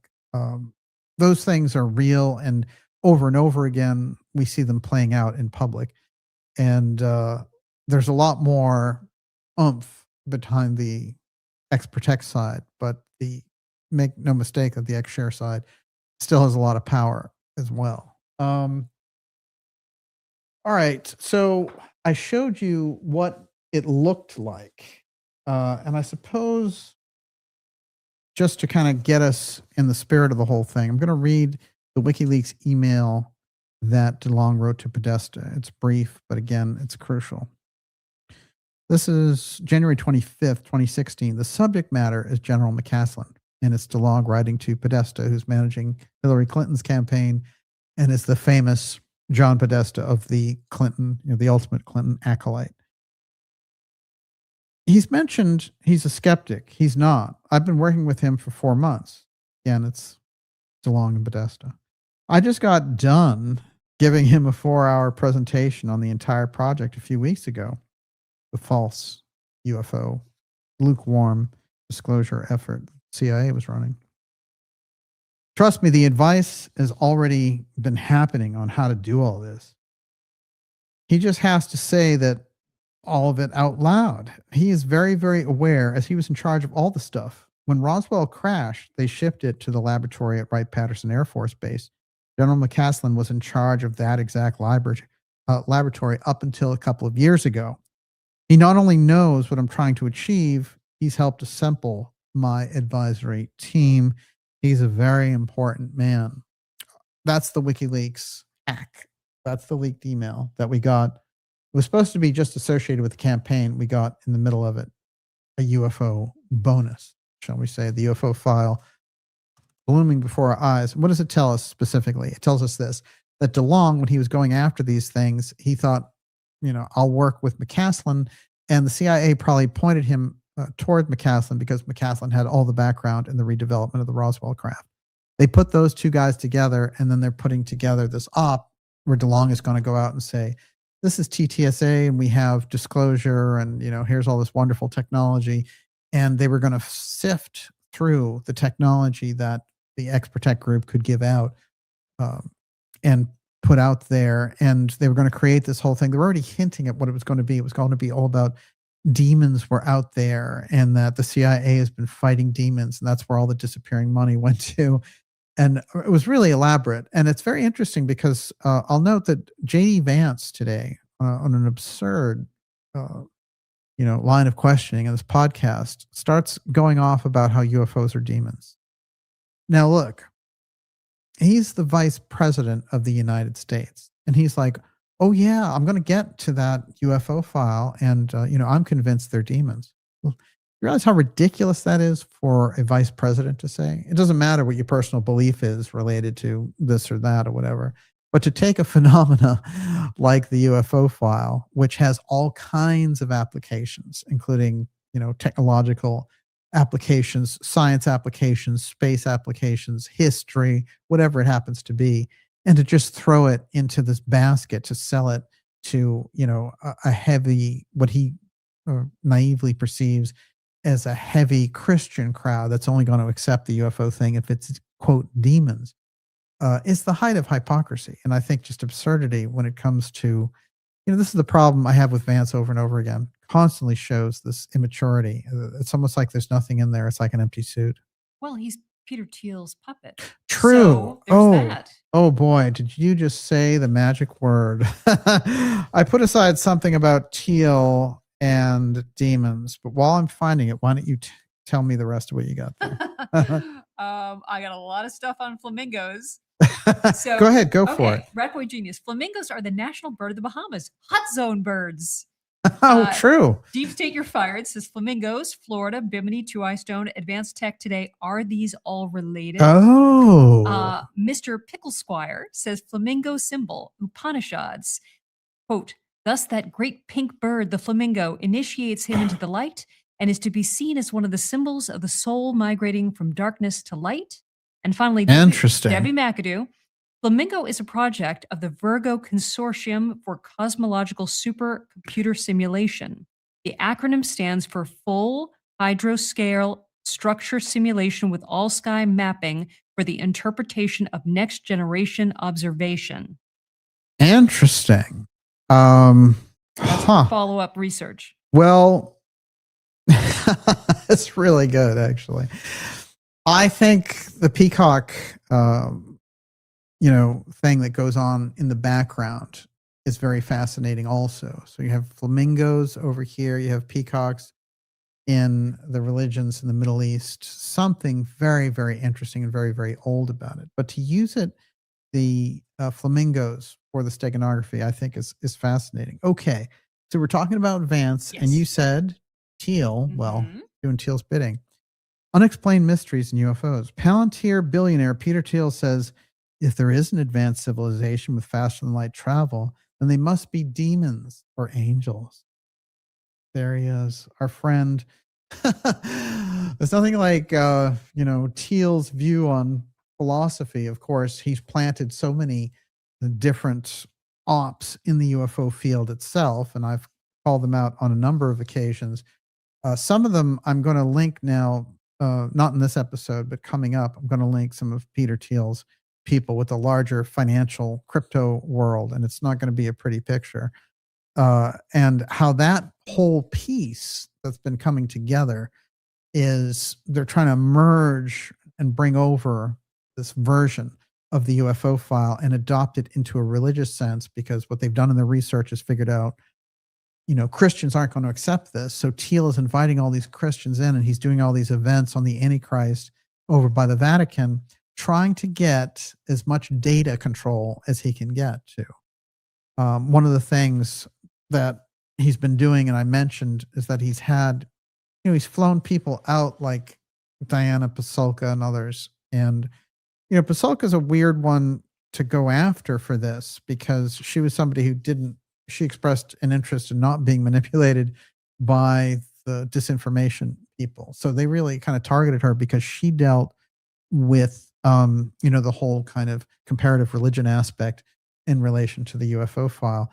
So I found that interesting. But someone described being at one of these events, and that Teal had Jesse Michaels, this little puppy dog documentary maker, who's constantly plagiarizing this program and others, and he had him out there, and it basically Teal was sitting on his throne, and it looked like he had Pasulka over here, and Teal had Michaels over there, and it's like his two little pets out there. I mean, the whole Teal thing around the UFO file, there's a kind of sickness associated with it, but the goals of that and the way that he's trying to turn the religion aspect into it is something that needs to be exposed so we can see the forces that are manipulating the field there. And it's absolutely crucial in my opinion. And Vance is obviously, deep in the heart of that. And, I was very open to Vance when Trump chose him, but over and over again, you get this impression of somebody, you have horrible people on the other side, like the Gavin Newsom basically shows up in people's nightmares, psycho killer, but, and just manipulative people like Waltz and Harris and all that, just the worst of the worst. But Vance is not somebody who should be, in a position where he's the follow-up to lead this country. I'm convinced that he's just a puppet of the tech people. And unless he has this incredible conversion on his own, then, I don't think there's such a great future there. Yes. I just think they're all under spells. Interesting. Yes, absolutely. And you have to ask yourself, what is that? I would agree with that. What does that look like? Yeah. I mean, part of it is, I think it's like celebrity, right? There's wanting to be in the in crowd, and I mean, there's obviously people are under the spell of money, right? But when people have influence and they have charisma, they know how to use it. And I think it's really hard to think independently when you are in the orb of these billionaires. Well, it's interesting because, of course, a few years ago, he was bashing Trump. Who is J.D. Vance? Really think about it. Venture capitalist, Teal, kind of front man. There's a lot of problems, I think, with that. And Vance had a chance. I understand it's not easy being the vice president when the president decides to go to war. Absolutely. You can't really come out and say, I'm against it. But if you've spent your whole life saying, going into Iran would be a mistake, and, we should never do it, and then your president's doing it and you don't disagree, it seems ridiculous. So they asked him and they said, considering your past statements, do you have anything to say about the Iran war, since you used to be against it, but here is the guy that, is your president and he's doing it. Do you have anything to say? And he said, oh, you're trying to turn me against President Trump. No, I'm trying to see if you have an opinion about anything, or you just an empty suit where somebody floats through you. So that's been my impression of it. But saying that UFOs are demons from a vice presidential level, while claiming you're obsessed and need to go into it, figure out the UFO file. And he's like, I'm going to go to that Area 51 and all the rest of it. I mean, it's just ridiculous. And, when you think about Gordon Cooper, some of what he put on the record about UFOs following his flight squadrons and things when he was doing training, I mean, what do you think? UFOs are demonic flight squadrons? I mean, you're going to have to approach it from a very technical level, that there are craft there that are accompanying our craft. Who are they? Right. And you can't make any, kind of superstitious stamp on who they are or what that is. Now, what you can do, I think, is take the fact that the government is trying to manipulate what that is, the whole idea of the UFO file, and manipulate the public about who it is. And that they could take great pains to do it and create a false UFO threat. That's the danger. And part of that, I think, is to put in the minds of the more religiously minded that you're dealing, with a demonic force, when you have to look at it from, a number of levels, but you certainly can't come out and make this proclamation. So I think Vance really shot himself in the foot there. Okay. Couple of things about the missing metal After all, this is what this is all about, right? Mysterious metal that could be alien technology. UFO hunters say, and now we know the truth. Popular mechanics. Now, right as we've been doing these reports, this came out 3 days ago. Right as we've been doing these reports, they're busy trying to debunk the memory metal. Put that on for science, or co-opt it. The unusual specimen raised eyebrows because it appeared capable of causing levitation. Official investigation has not settled the matter, some UFO enthusiasts say. This thing is getting into exactly, and I mean exactly, the nature of the project that McCasland had been running. And if we look at Monica Reyes's development of Mondali, that product was something that we could use that could withstand tremendous heat and also, again, had the shape-shifting quality to it, the memory quality of it. A little more on that. UAP metal fragment is not alien in origin. AERO. Okay. AERO was set up by Rubio and Kristen Gillibrand, right? That's the UFO Defense Office. Metal fragment was purportedly from a 1947 UAP crash, or UFO crash. Forget about UAP. Analysis determined it was likely from a scientific experiment on Earth. The exact source of that fragment could not be determined. This stuff is all going on in the last week. So you have the disappearances, you have this stuff. You know, I've put the articles on the record. I've given the stuff to the Daily Mail. And the things I've put on the record about this is simple. In 2009, they figured out, oh, Battelle completely trashed all of their files so they could never be looked at again. And they hid under the fact, they said, oh no, we're a nonprofit organization. We're not technically part of the government, which is nonsense. This is how they moved things through these government agencies. And the thing that they were moving at the time was this memory metal, which eventually came out as the private patent of Monica Reyes, who disappeared last June. And that private patent that she had developed working with McCasland with the Roswell crash material at Wright-Patterson, somehow she got the ability to privately patent this version of the memory metal so that we could, with our spacecraft, get off of depending on the Russians for flights. And that worked. This is the amazing thing about it.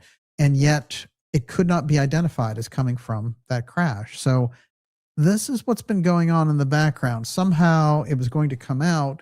This is the team that worked on it. And so they've eliminated the members of the team. Let's go a little bit further here. Pentagon's office has released a report indicating a piece of metal purportedly recovered from a UAP likely originated on Earth. The sample was analyzed by Oak Ridge National Laboratory in Tennessee. So on it goes. Now, the sample came from Blink-182 frontman Tom DeLonge's To the Stars Academy, an independent research organization that focuses heavily on the possibility of extraterrestrial life. They're reporting that like TTSA is some active group or whatever. They've been pretty defunct for a while because the CIA was like, this isn't going anywhere. Now, put this aspect together. As I've mentioned, Linda Moulton Howe had a piece, and it all came from this whole arts parts thing. At the end of this engineer's life, there was someone who came to Art Bell in the background and said, I have a piece of the Roswell crash. I kept it. Now, I've tracked a number of these cases. I'm going to read 2 or 3 of these different cases of people who kept the material and what happened to them. But he said, I kept it, and he gave it to Art Bell. When Art Bell died a few years ago, he willed it to Linda Moulton Howe. As soon as she got it, 2019, TTSA, the CIA group, fronted by Tom DeLonge, came to her and said, we want a piece. How about $35,000? And as I've mentioned in this exchange, you know, she thought, hey, they're going to do analysis with it. Great. They created an agreement with a CRADA agreement with the Army saying, we're going to supply you with UFO materials that we find. And again, I think this is part of that vacuuming up of this very important metal because they found out this other property that was associated with it. It was already amazing, but this other thing now it had been discovered, and they were like, nobody can have another, even a little piece of this thing. That's what was going on. And that's why we still have Roswell and UAP samples and all this stuff in the news. This is an article from 3 days ago. Now, put it to you this way. The people who are writing this article don't even know the Art Bell story. They don't even know where it came from. They're like, we're not sure of the origin of what Tom DeLonge tested. Well, if you followed any of that story, you know that's exactly what he gave to the lab.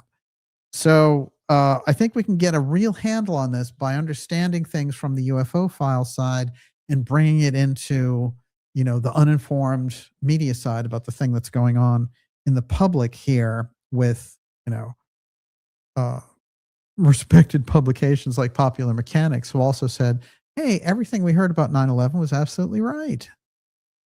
You know, they're just going to say that. This is the nature of the thing. Although they've shown, again, that kind of flexibility, what I call the CIA UFO threat flexibility around the UFO file. They'll talk about it. They will talk about it now. A couple of quick quotes for you to show just the long-standing nature of this, and then we're going to get into the material and what happened to it. So I've mentioned Donald Kehoe before. He was somebody who he was deep in the Air Force, and in the 50s and 60s, he was trying to, on the X-share side, get the truth of UFOs out there. And he kept bringing up the silence group, and I've tried to tell people who are studying this that if you want to get to the roots of X-Protect, it's the same thing that Kehoe was describing as the silence group at the time. Here's what he had to say. You know, he realized that they were censoring all these UFO reports, and he says, in revealing this censorship, I'm not attacking the Air Force as a whole. Most of the officers and officials I've encountered are simply obeying orders, nor do I attribute unpatriotic motives to the silence group who originate these orders. Undoubtedly, they're actuated by a high motive, the need, as they see it, to protect the public from possible hysteria. Nevertheless, I believe that this censorship is dangerous. The thousands of UFO reports by veteran observers prove beyond question that the saucers are machines from outer space. The Air Force's insistence that it has no answer only heightens the possibility of hysteria. You see, there he is in the late 1950s. How many years ago is that? 70 years ago? 60 years ago? And it's close. Like the whole argument, it's right there. And the other side ended up winning and pushing it off. But here he again mentions it. Near the end of this period, a fierce battle developed between the censor fighters, that is the X-share group I've identified, and the silence group, that's X-Protect. It's clearly identified and delineated in the early UFO literature. It's clearly there. You can find it. And I wanted to point that out because when people are searching for the origins of the things that we're talking about with the groups, you have to know it's rooted in hours and hours of research of the documents around the early UFO and the later UFO researchers, the legitimate ones, not the people that were looking for pop clicks, you know. And that's where you're going to find the truth in all this. The rest of it, you know, is a weird, crazy show on top. And that's, the CIA loves that because they love the chaos of that. At a certain point, they'll kick in with their iron fist and say, this is what it is. There's a UFO threat and we need, you know, they already tried the threat activity and through people like Elizondo and others that we've spotlighted. Okay. I'm going to read now a couple of quotes about the metal. And the first one is from Jesse Marcel, who found it, who was led to it rather by Mac Brazel, but you know, he was the one who collected it for the government. See, this is his quote. And this is interesting. It's a very interesting conversation. A college student went and visited him, and I think there's a number of realizations in here that are great. This comes from a cassette recording that was transcribed from that conversation just before he died. Now listen to what Marcel says in talking about the metal. He said, the metal was fabric. The material was fabric. I tried to blow through it. It would go right through it. And you see a balloon has to be, and the person questioning him is named Linda. It's not Linda Howe, it's Linda Corley, who was the college student at the time who wrote this. What piece? You mean the tinfoil looking stuff? Jesse says, no, the actual, what looked like balloon material or cloth. Linda, okay, cloth. You tried to blow through the cloth and you could blow right through it. Oh, Lord, it wouldn't hold any air. Linda, it had cloth too. Now you see, you didn't tell me anything about cloth. Yes, it had cloth too. Well, it's a cloth material, but it was also metallic. Now, she says, I'm really confused. Was it a metallic cloth? He says, it was a metallic cloth. It would go right through. I even tried to burn it. It wouldn't burn. It wouldn't burn? Can you burn a balloon? Jesse says, of course you can. You bet you can. See, a balloon has to have halogen and other gas to go up in the air, even hot air. This could not hold anything like that. It was porous. Linda, what is most of the material, the wood, the tin, the metal material that you picked up? What was that? He said, most of the material, as far as I can remember it, and it was hard to analyze anything. So he says, he's having these memories about what it was. He says, I just feel writing, when you talk about the beam, she's asking him about the beam. And he said, well, it's a strange thing. And she says, well, I just feel that writing on the beam, the hieroglyphs, building a lot of information. And I knew that that there are physicists and scientists, and they're all studying that stuff right now undercover with the U.S. Air Force. And Jesse says, incidentally, there's something else I can tell you. Here's something. They tried their best. You know, Barry Goldwater, he's a 4-star general in the Air Force. He tried to get permission to go look at the stuff, and he was refused permission to look at it. If it wasn't a cover-up, what was it? Mrs. Marcel, that's the only thing that makes me believe it might have been something because of the cover-up. He goes, there's something else I didn't tell you because it doesn't amount to anything. One night, 11:30 at night, I was living in town. The provost marshal called me, and the provost marshal was under me for security. Now, he had his own job as military policeman. He had his own MP uniform. He called me that at 11:30 that night and said, you'd better get your so-and-so out here.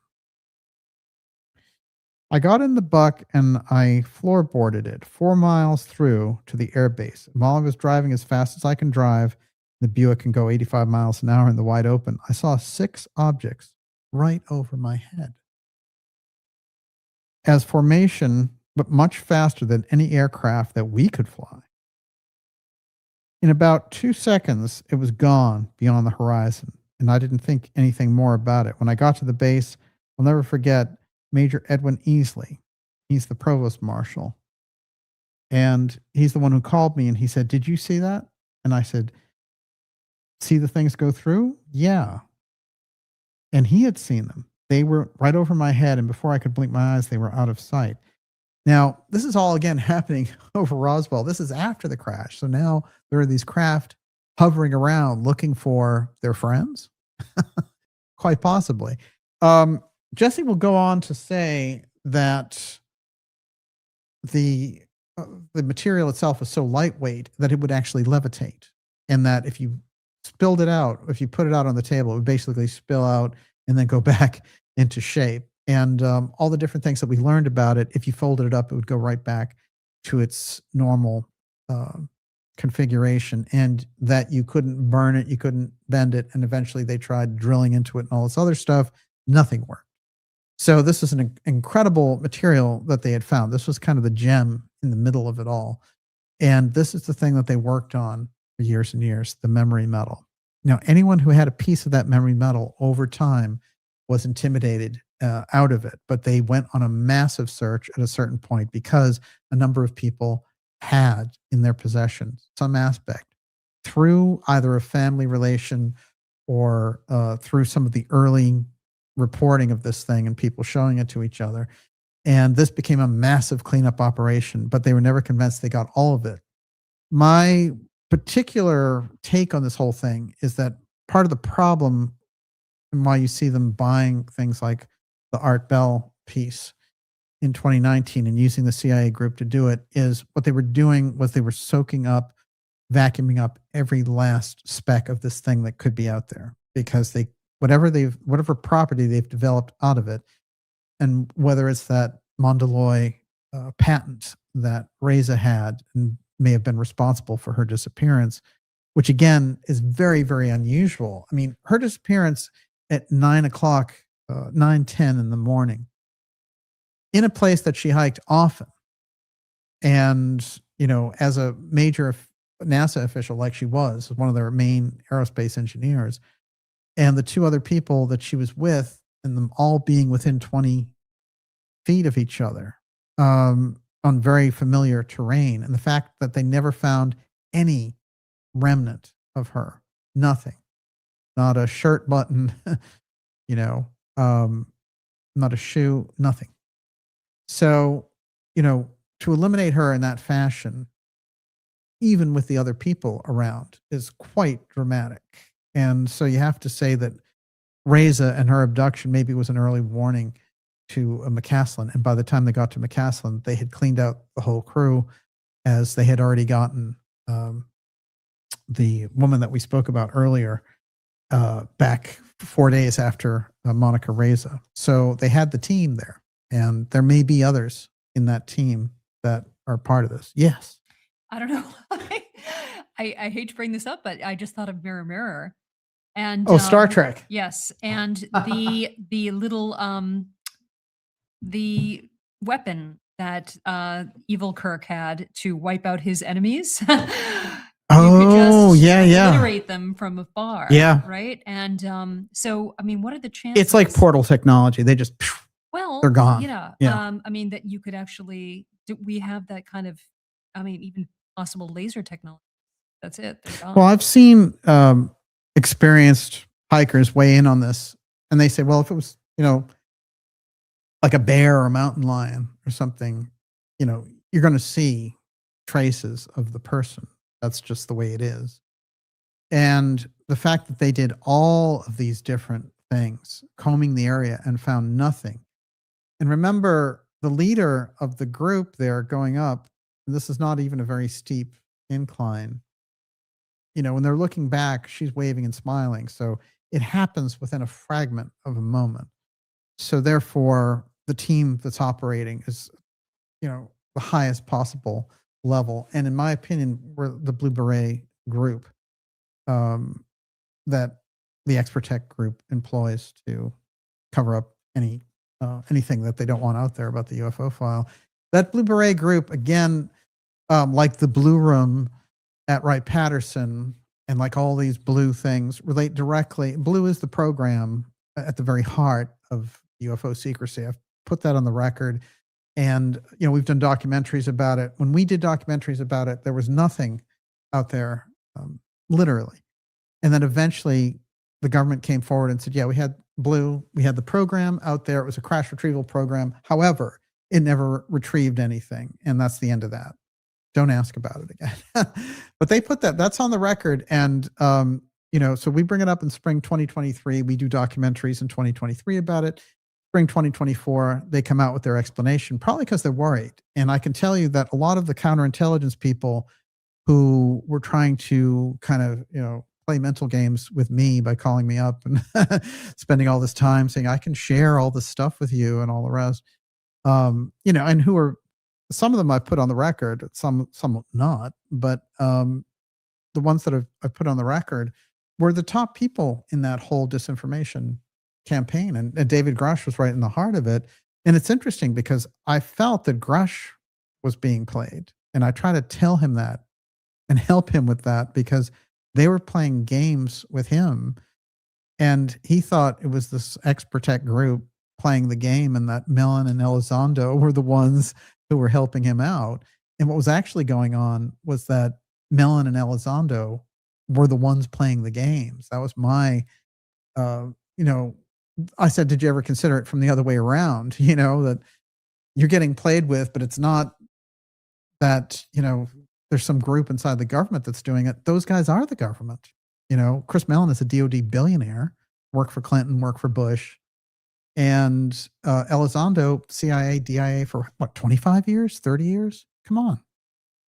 Those guys aren't that whole thing is just a government operation. And it, it took him a lot to get that through. And I had hope for Grush that he would come forward and do that, but he didn't. He went along with all of their malarkey. And I have no idea what happened eventually with him, but I can tell you this in our conversation, and I've remarked on this, but I think it's crucial, so I'm going to emphasize it now.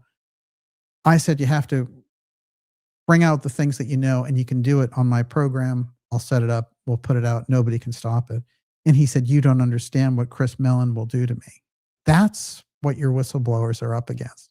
Not some phantom group in the government, and all this other stuff. Mellon is the guy who Grush was afraid of. Mellon and the Mellon family. So, we've had John Warner, the cousin of Chris Mellon, on here, of course, over and over again, explaining this situation. That's the nature of the setup. So if you want the real crux of the UFO file and the false whistleblowers and the putting forward of the confusion, that's where you can trace it back to, because he was the one blocking the whistleblowers and controlling what they could say. So you have a DOD billionaire in the heart of all this doing that. I put that out there and, explained it, put John Warner on the record, who is, the son of MJ-12, John Warner, the senator, and of Catherine Mellon, the heir to the Mellon fortune. He was like, yeah, they're up to a UFO threat. The UFO field, no, they want, Russ Coulthart and the guy who said, oh, an egg came to me and I was in love with the egg. So, this is the thing about dark journalism. You present the things, you give them the hardcore truth, and you just leave it out there. And then what you find are the well-funded things are just webs of confusion to lead you off the course, so that the thing that you're stuck with when it comes to disclosure time is an S4 movie about Bob Lazar, So, and you have all these people in the podcast sphere being like, oh yeah, it's Bob Lazar and all this stuff. Come on, Bob Lazar lied about his education. One. Two is so many things are sketchy about that story and his background, including the fact that he ran a brothel. This is absurd. Now you can say that maybe he had seen some things working in a low-level job, at Los Alamos or something, but you can't say that that's an incredibly solid witness for all this, because there's so many holes. If you were a defense attorney, you'd blow holes in that. It would be over. This is the nature of the problem. There's no accountability in the UFO story, because the people running it from the very start, and I hate to throw in people who, have worked a long time around this, but people like Knapp and others, Dolan and all the rest, they are rolled in with the CIA people. Somehow those people have co-opted them by telling them, hey, I'm going to give you little trinkets in the background. I'm going to show you nuggets when the time comes or whatever. So we have to get real about this stuff. I've dealt with those people. I do not like the counterintelligence people. I can tell you that. I do not like them. And the only thing I'm trying to do, and again, it's not personal with the disinformation artists, I'm just trying to put the real things on the ground, because it's an important subject. And it's an important subject to be dealt with in the proper fashion. So when you have this kind of activity of billionaires manipulating the scene, you've got Chris Mellon over here and Peter Thiel over here and J.D. Vance saying UFOs are demons. I mean, you'll never get anywhere near the truth. And, I actually, at that point, I do fear for humanity when this stuff comes up. So I'm trying to deliver that directly. And, over and over again, when we've put that forward, it turns out after a while that the audience kind of catches up, right? And then, but it takes too long. It takes 5 or 6 years. And what I'm saying, when it comes to the UFO thing, we don't have 5 or 6 years, so we need that kind of awakening to take place a little bit quicker, shall we say. Everyone, you're watching the Dark Journalist Show. This is X Series 220. I'm still going to read now what happened to people with the memory medal. I didn't forget it. We're going to be taking your questions here shortly in about 5 minutes. Miss Olivia, what do you got? Constance C says, who has the patent now that Monica and the general worked on? Well, I mean, there's compartmentalization. There's layers and layers of those programs. And if they've been working at Wright-Patterson, which was Wright Field at the time of the Roswell crash, and again, next year, that's 80 years. So they've had 80 years of compartmentalization and moving it around and working.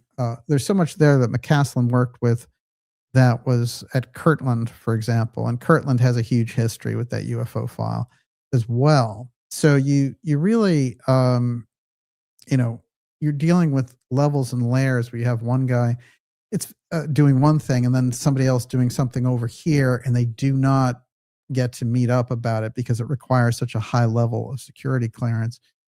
It's very interesting. I went back because I wanted to see what our old friend Stanton Friedman had to say about McCasland. And I went back to my own interviews with him and my own recorded notes and conversations that I had that were never public. And I'm going to read a couple of those here tonight because he talks about how this works.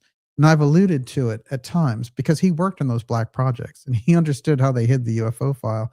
This is the crucial stuff that we need in relation to this, not the CIA false disclosure, not the UFO threat, not the $300 billion Golden Dome. The Golden Dome as a UFO defense grid, it might be an attempt by Trump, by the way, to pull the UFO file back under executive control, which is correct. It's the right thing to do. Just like the Space Force was an attempt to do that. President Kennedy tried to do that by taking control of NASA. The UFO file should not be out there among the defense contractors and the expert intelligence groups running it. This is the nature of the problem. That's why you've had a messed up government over the course of the last 70, 80 years. What I will say is this. So the Golden Dome, there might be a silver lining with the Golden Dome if Trump could pull it off in such a way that you would have the UFO file falling back under executive control. And Trump's attempt at that, I think with the Space Force in the first term and with the announcement of, this disclosure from these different agencies under an executive order coming up for the summer, shall we say, this is, again, it gets us into that. It's an attempt. And there's a whole process there where they don't want the executive having any control of it. This is why John Kennedy was killed. John Kennedy said, I'm going to share it with the Russians so we don't blow each other up in some kind of nuclear holocaust because there's UFOs going over there at nuclear bases. And the paperclip aspects inside of the Central Intelligence Agency and NASA said, we were just in a war with the Russians. We killed 30 million Russians. You think we're going to hand over the most incredible technology that humanity has ever seen to these guys? No. And so they took the power away from the executive. And this is the nature of the problem. It's very interesting to note that Ted Kennedy gave some very grudging, but very effusive and generous praise of President Reagan during the whole Star Wars aspect and with some of the things he was doing. And he said, I will say this, as much as I disagree with him on policy, President Reagan has restored the power of the executive. And he understood that the CIA had taken it away. Just like in the work of Professor Peter Dale Scott, which is such an incredible backbone for understanding all of these deep state things. After all, he coined the term. Professor Scott said, look, the Kennedy assassination is the first deep state revolt against the White House. And if you look at the presidents after the fact, they all had tremendous problems with that deep state until you get to Reagan. And, in my opinion, Reagan had tremendous problems with them because they tried to assassinate him. But it is interesting to look at Scott's work on this because he's saying, look, they took out JFK and then, they played with LBJ for a long time, but at a certain point, his poll numbers were so low, they were like, could get rid of him. And then when Nixon got in, they played all kinds of mind games to control him so that after he won the election, he thought, hey, I'm my own man. I'm going to do this. And so they took him down with Watergate. And then Ford there's no two-termers in there, everyone gets out. in one term, basically. And or never finishes a second term, like Nixon gets 6 years or less than 6 years. Ford gets 2 years. Carter gets 1 term, very unpopular. So this is the effort. This is the press by this group on the inside, making these presidents useless. And I think by the time you get to Reagan, what they want to do is take the populism and the appeal of Reagan, get him in, and then kill him within 2 months and replace him with George Bush. That's what the attempt was. And so when you look at it like that, this is how it's played out in history. And certainly this deep state was so against Trump in 2016. They would have done anything to keep him out. But as it turned out, they tried the assassination attempt in 2024. This is the nature of the whole setup with what was going on. But the problem is, I think what they figured out is that, okay, Trump's going to get in there, but we'll co-opt the agenda. This is how we'll do it. So we're in that situation. So I guess to sum all that up, the Golden Dome aspect, is basically a UFO defense grid. It's not for catching missiles.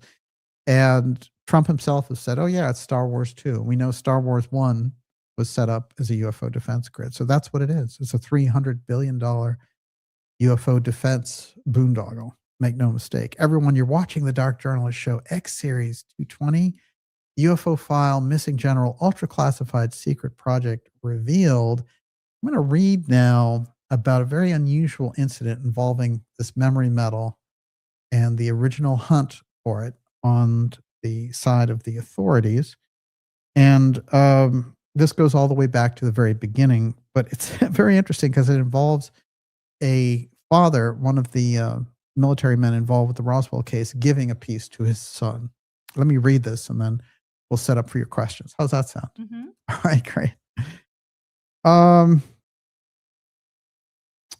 Let's see. One of the young sons of a hired hand from the Richards Ranch back in 1947, along with a couple of other boys, surreptitiously observed the military cleanup operation going on at the Foster Ranch crash site from a distant hill.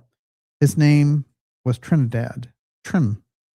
Chavez. He recalled there were soldiers lined up and picking up all this material, trucks and jeeps surrounding the area. We saw men with rifles get out of the trucks. Well, we figured we saw enough. Unknown to Trini at the time, young Dan Richards had already retrieved a few of the memory metal pieces of the wreckage itself.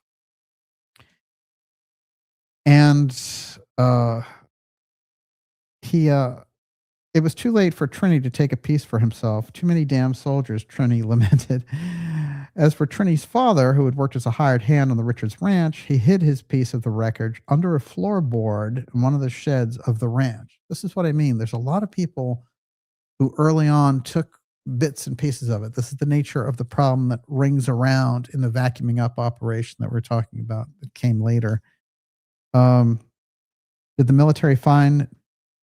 so basically, this Dan Richards character, he sets up this little cave and he puts parts of the debris in there so nobody can ever find it. And one day the military came out and tore up the wooden floorboards of the shed and found the piece. Both Trini and his father were warned, as were young Dan Richards, that his parents need to remain silent or else. Now, did the military find Dan Richards' cave? We'll never know, but for sure, the empty cigar boxes seen by Bill Brazel therein sometime after the incident suggests that they may have.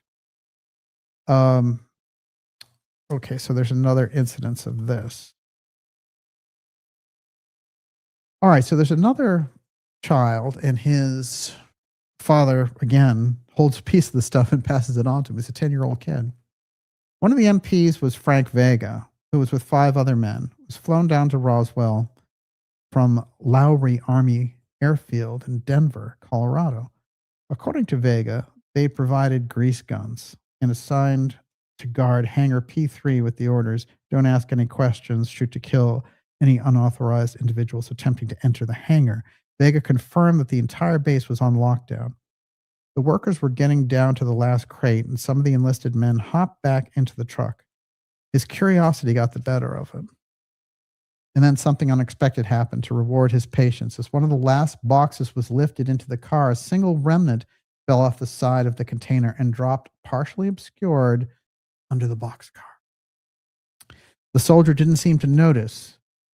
As he crawled into the back of the truck, just as the rear tailgate was slammed shut and already ready to head back to the base, the project complete, the officer waved Wood over, and he scribbled his signature on the work order sheet without saying a word. When they had all cleared the area and drove out of view, Wood casually walked over to the now closed freight car, stepped the orphaned piece of metal down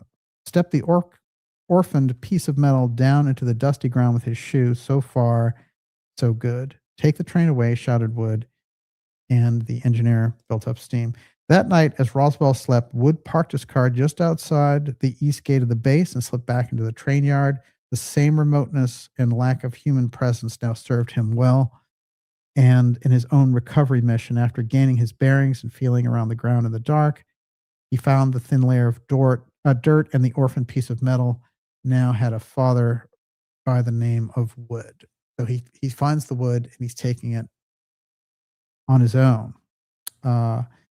Life in Roswell went on. Nevertheless, as the years passed, people still whispered among themselves. An air of lethargy remained within a community in which high hopes for the post-war period were now tainted with suspicion and doubt. Wood wisely wrote out the effects of living down the stigma of making claims that couldn't be proven. Still, he kept his confidence to himself. The Wood's son, James, anxiously awaited the celebration of his 6th birthday. Oh, he's 6. I thought he was 10. Which could possibly be in the small box simply wrapped with no ribbon or bow. James would never have guessed, even after he opened the present and looked at it for what seemed like forever, waiting for his parents to tell him what it was. His father said, "Do you remember when I told you about the excitement a few years ago when they thought a flying saucer had crashed? That's a piece of the weather balloon."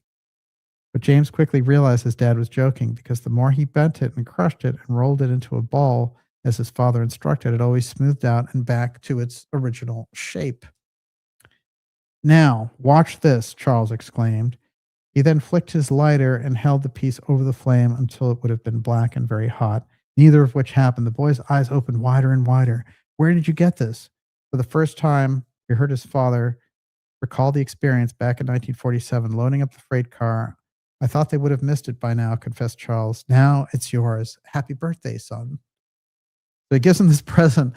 And then for a little while, the kid is doing magic tricks and things with it and showing it to friends. Well, probably shouldn't have been doing that. Soon, little James Woods became the talk of the neighborhood. The little magician was drawing even adults to his act. So many things he could fit into the old wooden shed, and each and every time, James would end his performance with the same climax. He would take the tissue-sized paper of metal from his folding table, display it to the audience, crumble it into a small ball, say some magic words, and finally toss it all in the air. All were amazed to see it unravel and softly float to the ground. Applause, applause, and James quickly snatched up the star magic prop to secure it away for his next show. James Wood never let on how he acquired the strange metal with the strange abilities. He never said anything about where it came from. After all, magicians never reveal their secrets.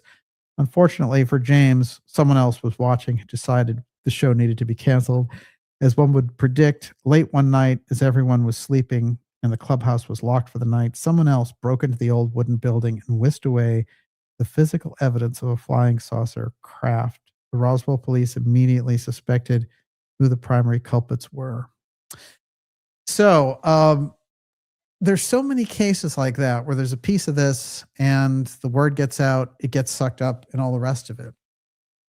There's a very interesting thing that happens where there's an abductee who in 1973 was grabbed, Calvin Parker, and he goes to visit Jesse Marcel. And this is before Marcel has really let out the truth about Roswell. But he has heard through the grapevine that he was associated with this crash. So he goes to visit him, and he tells him, well, you know, I knew what it was. And, you know, I knew that this thing was a crash flying saucer. I kept a piece of it. And he told him, it's underneath my water heater downstairs. And Marcel was sick at this point. So he was like, you can go down and look at it yourself. And as he went to do it, somebody came to the door, and then the whole thing was kind of blown. And Parker was like, well, I'll come back or whatever. But then his job called and he had to go back. He never got to see the memory metal. But here's the crux of the whole thing. Marcel had kept a piece of the metal. So how many others who were involved with it had?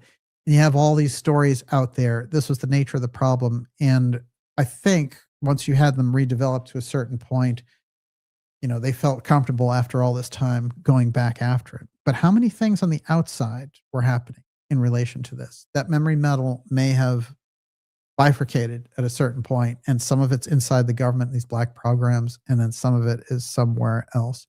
That is the nature, I believe, of the problem. That's where the patent comes into play as well, that Monica Reza had the patent and she was working with McCasland, and somehow through that process inside of the government auspices, she had a private patent of something that belonged to this black project. This is the nature of the issue, and through all these different moving parts, including the various articles and things we've cited, we can get to the heart of it. And with that, Miss Olivia, your questions are up. Okay. Moni Sunshine says, just when I think I know a little bit, I watch the show and I know nothing. Okay, so, oh God, I know that head feeling. Is spinning. Okay, SB Harkin, Trump announced probably accidentally that they are using their space assets in the war. It might be the end of the earth if they militarize space, even worse than becoming a nuclear species. What say you? Well,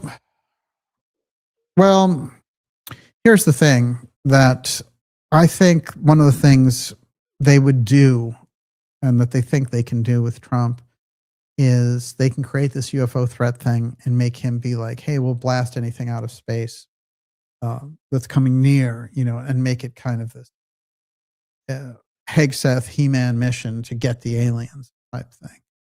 And that's where I think they're headed. And it's a completely disastrous approach. And also, there's nothing in what we see as these interactions with the UFO craft that suggests a threat. Practically nothing. There's no attacks on our military bases. There have been incidents where UFOs have hovered over our nuclear bases and shut off our missiles. I guess, yeah, there's a danger there. And even Kennedy had cited to Khrushchev that, you know, I want to share the high threat cases with you so that we'll know, you know, if it's a UFO over our nuclear bases. And this is part of the, you know, peace through disclosure thing that Kennedy was working on, and which should be a major part of what we're doing now. Instead, there's a war thing. We can get a war fever going. We can blow those things out of the sky, you know. And there's also a problem, a real big problem, because we're on a gigantic learning curve here, and the public's been shut out for 80 years and fed kind of bad movies and TV shows about the phenomena. A few good ones, but in general, you know, just fear and loathing, that kind of thing. So I think that's the nature of the problem. And so a lot of this is a perception issue. Yes. Devin McAdoo, maybe they don't want anyone else to have the mystery metal because they're going to activate a frequency that turns the metal on, and any of this material, no matter where it is, will activate. Oh, isn't that interesting? Because it's all kind of connected at a certain point. There is that term that they used when the different particles are enmeshed at different quantum entanglement. That's it. That's it. And you know, it's very strange. People have been setting me up for the quotes that I've selected earlier. There's like a weird telepathy, synchronicity going on here tonight. I'm going to read very briefly, short quote from exactly about this frequency. Hold that thought. Hold it. Okay. Because this one goes right with what she said. Hold on.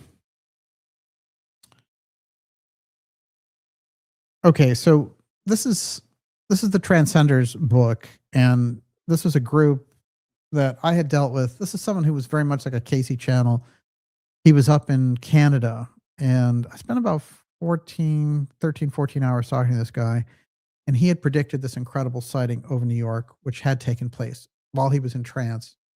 And it was the NORAD officer, Stan Fullman, who had come forward, and then Stan died immediately after the prediction came true. So there's a lot of weird things there. And then, unfortunately, Rick Thurston, who was channeling the Transcenders, he also died. But he had something kind of spectacular to say. He referred to the Greys as Botes and Pleiadians and these other groups and things. But I'm just going to read from what he said because it connects up with what you were saying. The Pleiadians, of course, have always objected to human abductions and would be happy with an Earth Botes joint research program to save the Greys, from which our scientists could gain immeasurably from the cooperative venture and, of course, other technological benefits. He goes on to say that basically the Greys are involved in a large-scale cloning program, and that's where we get so many of the weird abduction cases. Now, here's what he has to say that's pertinent to what the question was. President Roosevelt was thoroughly briefed about UFO crashes, including two, as recent as 1941, 1933, in which bodies and wreckage were retrieved back then. And the American scientists had studied the UFO wreckage that had extrapolated vital information, which provided data to the Philadelphia experiment in 1943 in conjunction with Einstein's unified field theory. So the channel is asked, when did the aliens first make contact with the Americans, and was the president involved in the interaction? And the Transcender channel says, at first, no. You were looking at the early 1920s. It was basically a military operation. The president was not notified until the time of Roosevelt. When was the UFO cabal established? We would have to go back to the early 1920s because those were the initial stages of it. It was overhauled and refined through the process of time. And so there's something that goes on there where they say basically what they have is a technology that's available, which is activated through a frequency, and that creates the same thing as anti-gravity. It's not what we would consider normal anti-gravity research. It's literally a frequency that does it. Yes, Miss Olivia. Old as dirt disappeared? What is that new material that if you cover yourself, you can't be seen? It's years old tech now, but I heard it's been perfected more. Well, we've seen examples of it. That stuff is incredible. Yeah, it is. It is. I can't think of the name of it right off the bat. There's no question invisibility, which apparently the F-35s are capable of. They have that. They have this as a technology. The thing is, so many of the technologies we would be amazed by, but it's not actually fair. It's not like, oh, they've been doing these amazing things. It's more like they took the public's money, kept them in the dark, and propped themselves up here in some kind of non-constitutional netherworld, as it were. And that's where we've been operating ever since. Yes. You got to give me a minute. And that was the black budget that drove that whole process. This is the nature of the problem. When we get into it, I guess one of the things, I want to read that final quote about cloning, because I think this could become important later in terms of all the transhumanism. And, you know, they had the First Lady, Melania, coming out with this robot, and the robot's name was Plato, which is a real kick to the original Atlantean story to have the robot, you know, come out. And she was saying, oh, you know, whereas normal teachers will just be human or whatever, this robot will be great because it will be patient with your child and all that. I mean, really insane. And instead of having an event with teachers and saying, look, these teachers are great, we need to get behind our teachers and they can have these things as adjuncts or whatever. No, she was walking out and saying, this thing is better than your regular teachers, you know, and let's go for Plato, this ridiculous AI robot. Now, those things, you know, of course, all the technology can be useful, but, you know, it has to be done in such and such a fashion. And they're just completely overriding the public's knowledge around these things. This is part of the problem, which is they're not sharing the actual technology. So, you know, when we get into things like X-Tech, when we talk about breakaway tech and stuff, it's because they're operating on this other level. And this is where that schizophrenia on the ground with the society comes into place. So here's what they had to say, the same channel group, Rick Thurston, who was kind of like an Edgar Casey style channeler. And here's what he had to say about their cloning activities in Roswell. A working relationship with the grays in research and development is not new. The Atlanteans developed much of their sophisticated technology with a direct interaction with aliens for hundreds of years. They had captured grays who were held and worked side by side at Area 51 in the U.S. military. Certain civilian engineers and research and study of the grays' space technology. And he calls them botes, calling them grays because that's what they are. They communicated in a form akin to mental telepathy. It consisted of images and mind images, not words, somewhat like watching a movie without words. Their communications process has been refined and developed into a kind of language. It is now a computerized vocal process. The Roswell aliens were returned to the Greys when they fulfilled their contractual obligation for their release. Obviously, it was a very profitable arrangement for the U.S. military, who developed revolutionary new aircraft, both military and commercial, with the alien technologies. It's interesting to think of that angle. Under any circumstances, it's an interesting consideration to feel, this thing went down and then groups came to try to retrieve it. And then that we bargained with the groups. Yeah, you can have, the live aliens or the dead aliens back, but we're going to take this stuff from you. So there's something about communication with this other group, whoever they are, if you want to consider them off-world or in-world, whatever it would happen to be. They definitely have a higher level of sophistication around the technology. And apparently what's happening in our own political process is we're taking that on, and we're taking that advanced technology on, but without the wisdom to guide the process. And this is the nature of the problem and why everything in the world seems so awry. So some of these things, I think, start to open us up. Yes. David Termina, DJ, in the lore of Star Trek The Next Generation, an episode described how the Romulans used a different energy source than Federation starships. They used something different from dilithium crystals. They introduced the concept of employing a, quote, captured black hole, unquote, to power starship, very similar to your neutron star merger concept, or singularity, which Musk changed the logo of the X platform to, coincidentally, singularity being synonymous with the black hole. Oh, interesting. Yeah, and it's so weird, the way that Musk has, after talking about Mars nonstop and, I have to bring consciousness to Mars. Don't worry, Musk, consciousness, will go where it needs to go without you and the weird God fantasies they're giving you. But it's interesting to me because now he's like, we're going to give up on our Mars activity for a while and just build moon cities. Somewhere along the line, they've figured out that, this process, what they've already established, I believe they're already up on the moon. There's a real kind of major moon base activity going on there. It was interesting when I was talking to Alex, we remembered back to this conversation where he was getting straight dope from the White House in 2019 from this very high level figure. And Elon and Trump were talking about developing this base on the dark side of the moon. We never heard anything about that. And then, later we hear about all these things like nuclear reactors on the moon and all that. So again, we're very much in the dark, and that's very dangerous. It's also very dangerous to bring nuclear anything to any of the satellites in our system.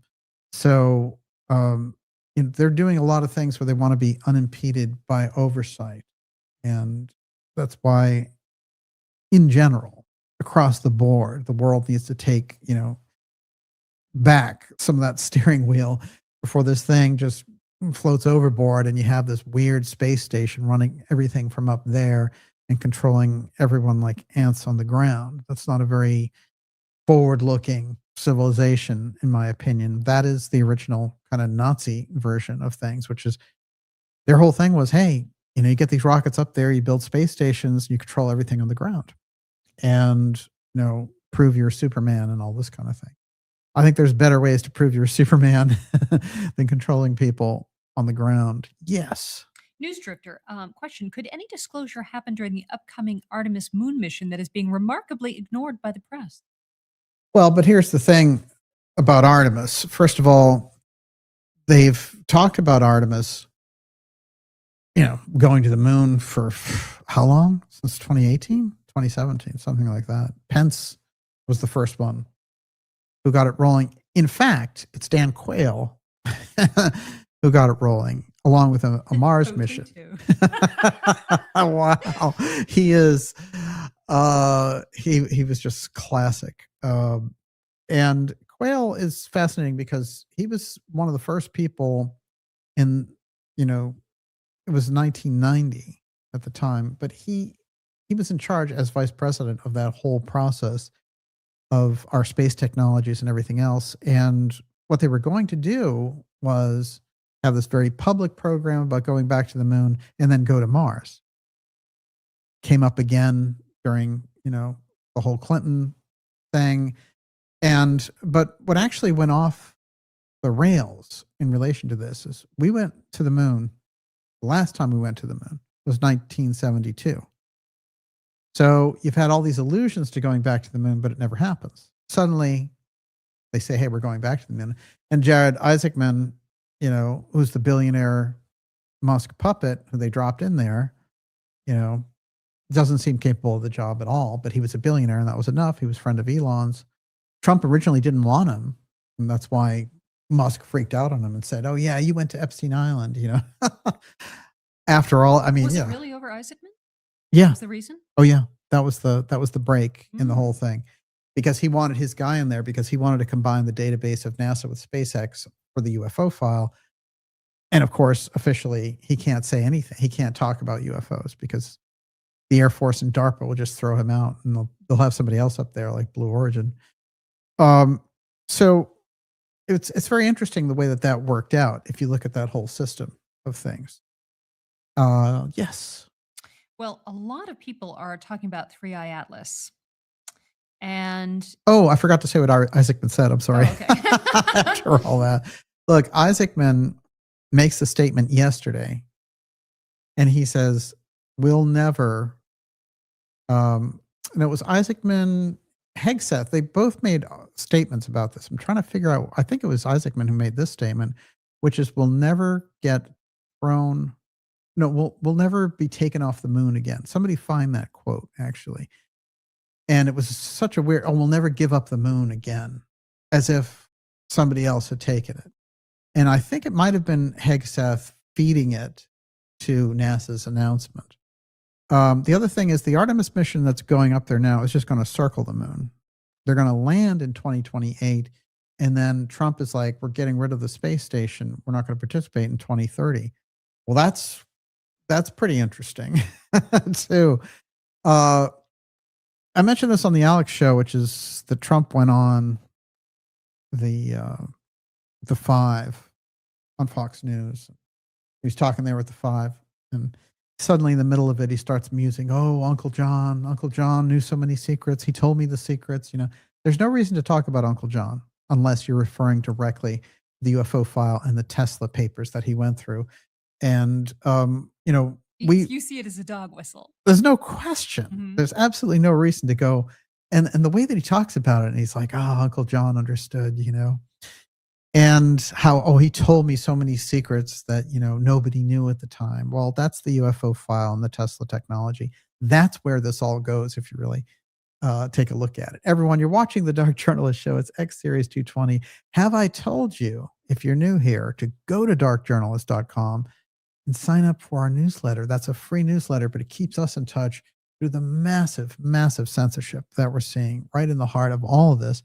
But if you go there, you can get around all of it. It gives us that pipeline directly to send it to you, and you'll have it directly in your inbox. You'll find out about all the incredible interviews that we have coming up this spring, off the charts.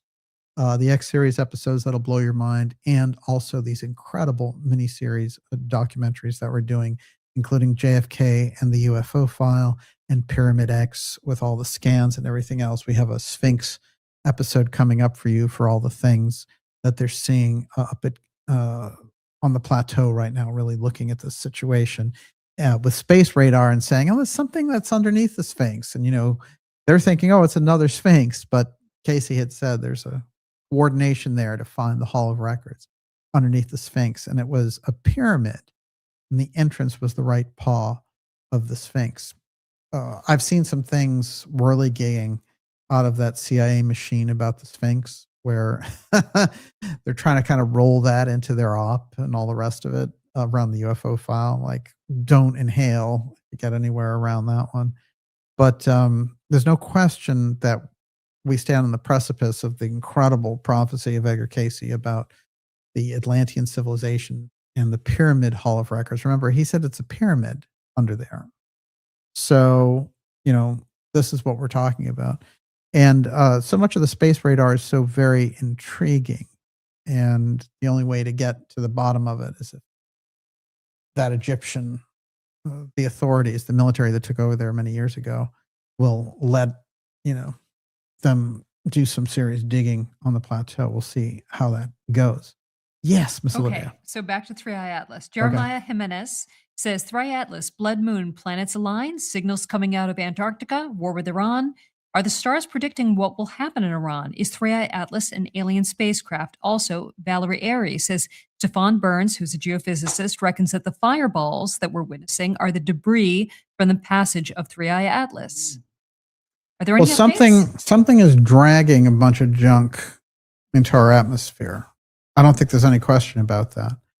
I think Zecharia Sitchin, as much as his theories were fanciful and all the rest of it, I kind of share the opinion that there was something in what he was saying, like the 12th planet idea, that there's something that rolls into our atmosphere on an kind of unnatural orbit every 4,000 years or so.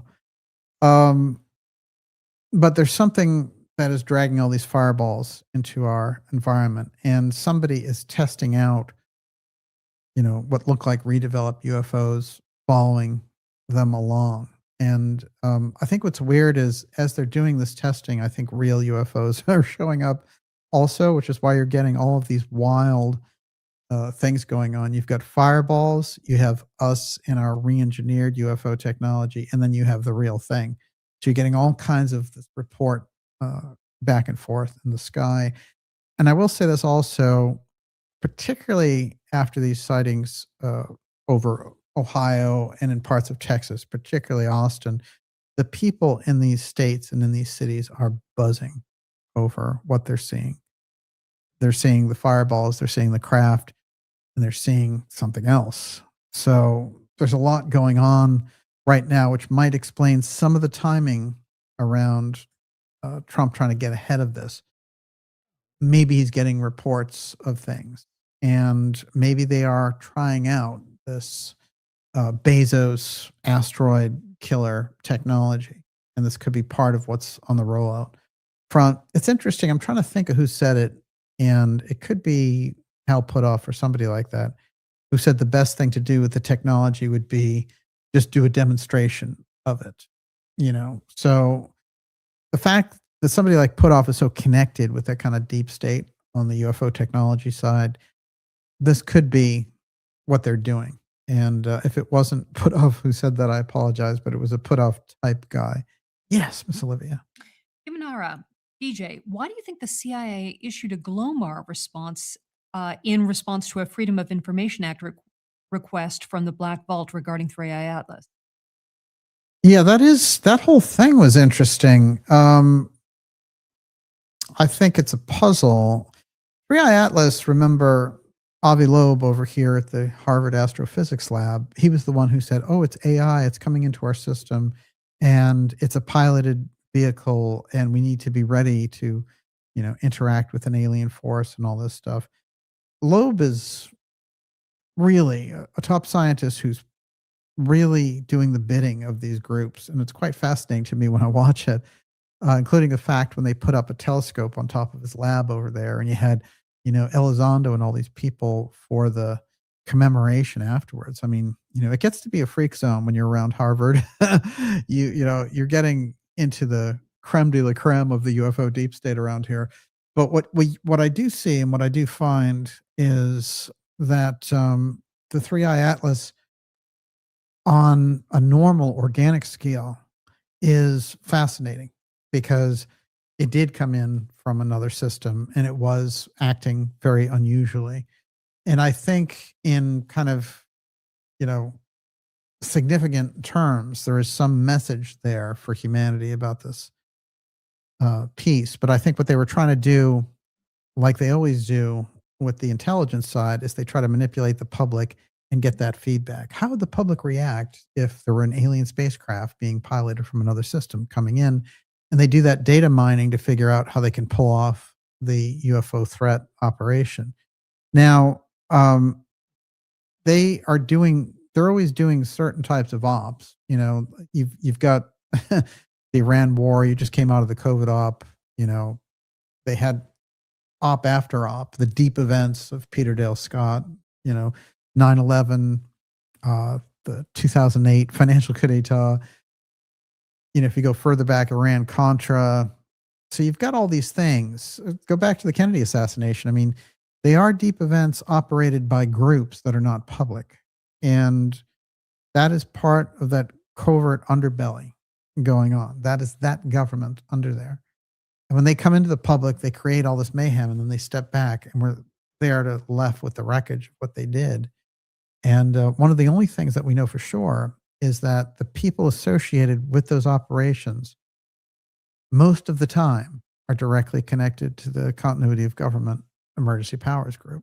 So somehow, just like the secret space program and their operations on the moon, these are the things we don't get to see, but they have the most influence. All right, Miss Olivia, we'll take your last two questions of the evening. To that point. Yes. You need to give me a minute. Oh, I did want to throw this out there. Yeah. Shanos Sant Wanos, Disappear. They have satellite tech capable of reading our bioelectric signatures from space. Everybody has their own individual ones. Well, this is the Alana Freeland Walking Tower. You know, Alana Freeland's books are so good and they're so educational. If you have her books on the space fence or geoengineering or thing, you're just going to see everything in a different light, and how they've been feeding all these particles to us through food and through the geoengineering and things of this nature, that it's very important to arrive at that control through the effects of having everyone be a walking tower. And so that's really where that question goes. It's absolutely correct. Right. They're saying wireless body area network, smart Whoa. dust. Yeah, yeah. Mm-hmm. That's exactly right.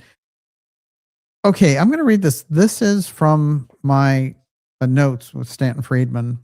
And these are all recorded conversations. Some of it was from my interviews that I have up online with him, which go back to, I think that's 2016. Yeah. And unfortunately, we lost Stan in 2019, but he had done an incredible yeoman's work. So here's what he had to say about these types of materials. And he mentioned Roswell. I think they have Roswell and other ones, yes. So they go into a little bit. If they capture, they do a crash retrieval, they hear about a crash, they have a special team that will go out and get one of these things, certainly. And people say, well, come on, Stan, what are they doing that for? I said, well, anytime there's a classified material being moved from one place to another, there's paperwork in case something crashes. I had to carry my own slides for a presentation at a classified meeting because the slide people were a little late. So I had the right clearance to do it. It was no problem. I developed the information, but I got called in. And when your flight leaves, we're going to be keeping tabs on you. This goes in your briefcase. It doesn't get separated from you. Don't put it in the trunk of the car. Literally, they scare the heck out of you. Oh, yeah. And if your car crashes, they say, we'll have people there. We don't care about you. We care about the classified material. I was so glad to get rid of that stuff. You won't believe. Oh, I can only imagine.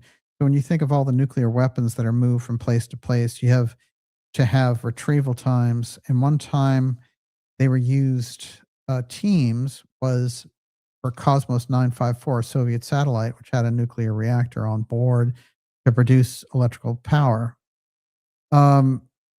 So and it crashes, and then they send out a team.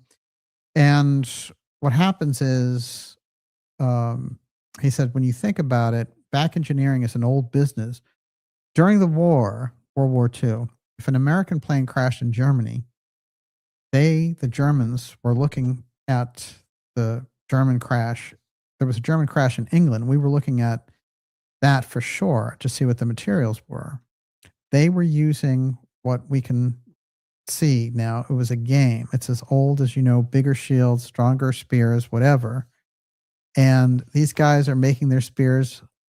They could see we were making our spears out of this material, and they were making theirs out of those materials. I were to guess on the sense, based on all the research that they've re-engineered. And he goes on to say, basically, I said, what's one thing that's in the public already that's been re-engineered that would just be a natural thing? And so he gets into a very interesting thing here. He says, I was reading an article about new and better permanent magnets, neodymium or iron, and I had been using as an example of what you would do if you had a crash saucer near Roswell. You'd send out pieces to the best classified labs, not to any university, but to the best classified labs that Oak Ridge, Los Alamos, places like that, Stanford. This is stuff, and a guy would tell you, I don't need to know where you got it because he didn't have a need to know. You understand that's exactly the combination of this material and cobalt. Why would anybody put those two together? It's not your problem. You just send it out to other people to measure the electrical, magnetic, thermal properties of this stuff. There are lots of little pieces, and it comes back to you and it says, gee, I don't know this stuff. It's got the highest magnetic moment of any material I've ever measured. A great permanent magnet, and that's what is used now in ghetto blasters. As interesting, more magnetic strength and more space, small space.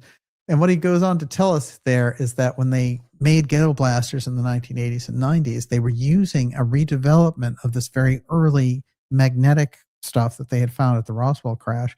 And they were finding ways to spin off these little products to basically make industry without revealing the bigger aspect of the technology. I found that fascinating. And what he has to say is when he was looking into it, he wanted to prove to himself that this was actually true. And he said, I'm not making this up, okay? At the end of the article, it says the original work on Sumerian cobalt was done right at Wright Air Development Center in Ohio. That's Wright-Patterson Air Force Base. That's where the wreckage from the Roswell wreckage went. So I bet you, I just laughed. But the idea came, you can tie these two right together. And the thing is, you learn these things. You learn them the most certain way to have to accomplish your goals in an advanced research and development program.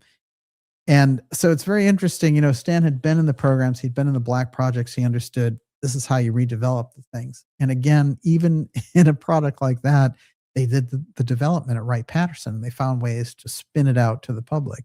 I always found that quite fascinating. Miss Olivia, your last question of the night. Well, I'm going to make it a big one.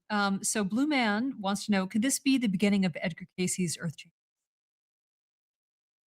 Oh, I think, Casey had said since 1998, we were in the testing period. This is it. And that the development, the apex of the whole thing is a pole shift. And he talked about the Earth changes and the fact that certain states were going to be underwater eventually, and that the whole map of the world was going to change.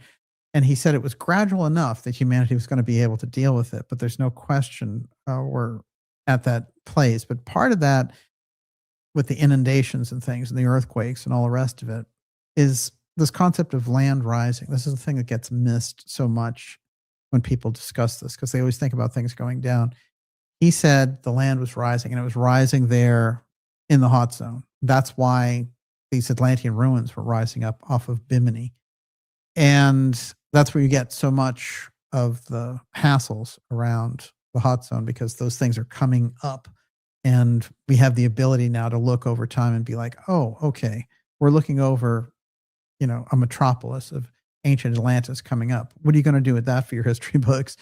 It changes everything. So, we're Casey and the mystery schools, the Steiner work, they were giving us that glimpse into the future, and they left the material there to guide the public. They weren't overpowering the public, but it's moving the culture out to this kind of spiritual realization about where things were going. And I always say this when it talks about anthroposophy versus theosophy and things, and theosophy has this wonderful idea that everything's so great in the future because we're all telepathic and, this new era of humanity starts and a better being, we just kind of incorporate into this better being and everything. And in Steiner's work, he's like, yes, that's all true, but there's the harmonic factor, and that is the dark astral force comes in through the technology. And this is the phase that we're at. And Steiner's back there writing, Casey's back there writing in 1920, 1930, 1920s, 1930s, and we're living it. They were writing the headlines of tomorrow back then. So we're right in the heart of it. And those were the warnings. Those were the prophets in a sense. So here we are. I wonder if you can just make one comment about, Gigi talks about this a lot too, that we're in a place where we're supposed to develop our sovereignty and our discernment. And that still so many times in the ideas room, people are asking who to trust, what to believe. And that is placing the power outside of themselves, right? Some external person. And that's not the point of any of this. It's discernment is an inside job. Can you talk about that? Well, I'd say everything is good as a signpost. Even some information that, that comes up, like there's some value in so much. This is the thing. So there's a lot of different types of value. And I think that it's important to have signposts and, people and situations to put your faith in, and to explore the work and the foundations that they've done, and to see the quality and that their lives were quality. Somebody like Casey, for example, who largely, never gained from his own psychic work and, had opportunities to charge incredible amounts of money, but lived very, kind of minimal existence down there in Virginia Beach. It seems to me that the more he stayed on that course, the more effective his psychic focus was. As a matter of fact, when he got taken off to, the idea was he could become a millionaire by doing these geographical readings for oil. And he left home and went to Texas to do these oil fields and all the rest of it. It's kind of the most troubling part of his entire life in a way. It's almost like he's in the gold rush of AI of the period, and he's looking to make that one big break, but his psychic work suffers dramatically. And then again, under what seemed like the most difficult conditions in Kentucky and Virginia Beach, when he's really under pressure, he seems like he does some of the best psychic ratings of his life. So it's interesting. I'm a big believer in abundance for people and in every situation. And since you mentioned Gigi, I can tell you right now, get yourself over to Gigi Young on YouTube, because her work is incredible, especially if you're dealing with the esoteric aspect. I hear so many things, goofy things about Chris Bledsoe and nonsense like that. This guy has been wrong a million times and always puts himself in the center of all these prophecies and whatever. I don't really care to discuss it, but you have such great people in this work, and Gigi Young, her work is fantastic, and it's proven, and there's so much to learn there with her work. So I would like to see people focusing in on the good people and the potent work. I'll say the word again, over and over again: potent, potent, potent. That's what you need. You can always get the fluff stuff on top. It's just like buying a super vitamin or mega vitamin. You want the potency, the high potency. And you have all this kind of junk conspiracy rolling around in the podcast world, and the horror of the corporate media and the disaster of all that stuff. But you can find potent work right in the heart of all this. And those people find each other very often. And, so if certainly with the work that we do here on this show, the X series is potent work, but Gigi Young's work is potent stuff. It's incredible work. And, Gigi's a close friend, but I can tell you that, over and over again, her work has panned out dramatically, and her abilities are so well proven. And it's a teaching, it's not like, hey, you're psychic, make a prediction. It's an arc of a teaching. And, she does so great with the spiritual science and everything else. So that is it's the highest recommendation I could give for somebody who's out there doing this incredible work. And of course we have super friends on the show as guests and influences. And I'm always happy, to promote them. And, I want to say something else about Alex Jones, which is that, Alex is very brave in his investigations, if you think about it. And the UFO file requires that kind of no BS bravery. And Alex has it. And he knows a lot. He knows a heck of a lot about the UFO file. And it's fantastic. And I'm grateful to him for allowing us to get the word out, as it were. And with that, Miss Olivia, I want to throw this out for what it's worth. Leo Roaring Ohm says Pillar 43 at Göbekli Tepe, the vulture stone, shows birds that look like flamingos. Oh, hey. On this pillar, handbags of the gods, energy source for the superconducting mana, flamingos, and star charts. Interesting. Something to follow up on. Well, Göbekli Tepe, those are very, very strange looking birds. Look, Göbekli Tepe is so old. And when you look at it, like, that culture is from another world. I mean, it's so weird. It really is. Eartha Man. I mean, whoa. I'll read a Casey quote to kind of close things out here. And I want to say this about the thing that I was reading about Stanton Friedman. That is literally from a conversation. So, some of there were the colloquialisms and things in there. But I think the message was pretty clear. All right. Here's what Casey had to say about the Sphinx. We're going to do a big show on the Sphinx coming up in the next couple of weeks.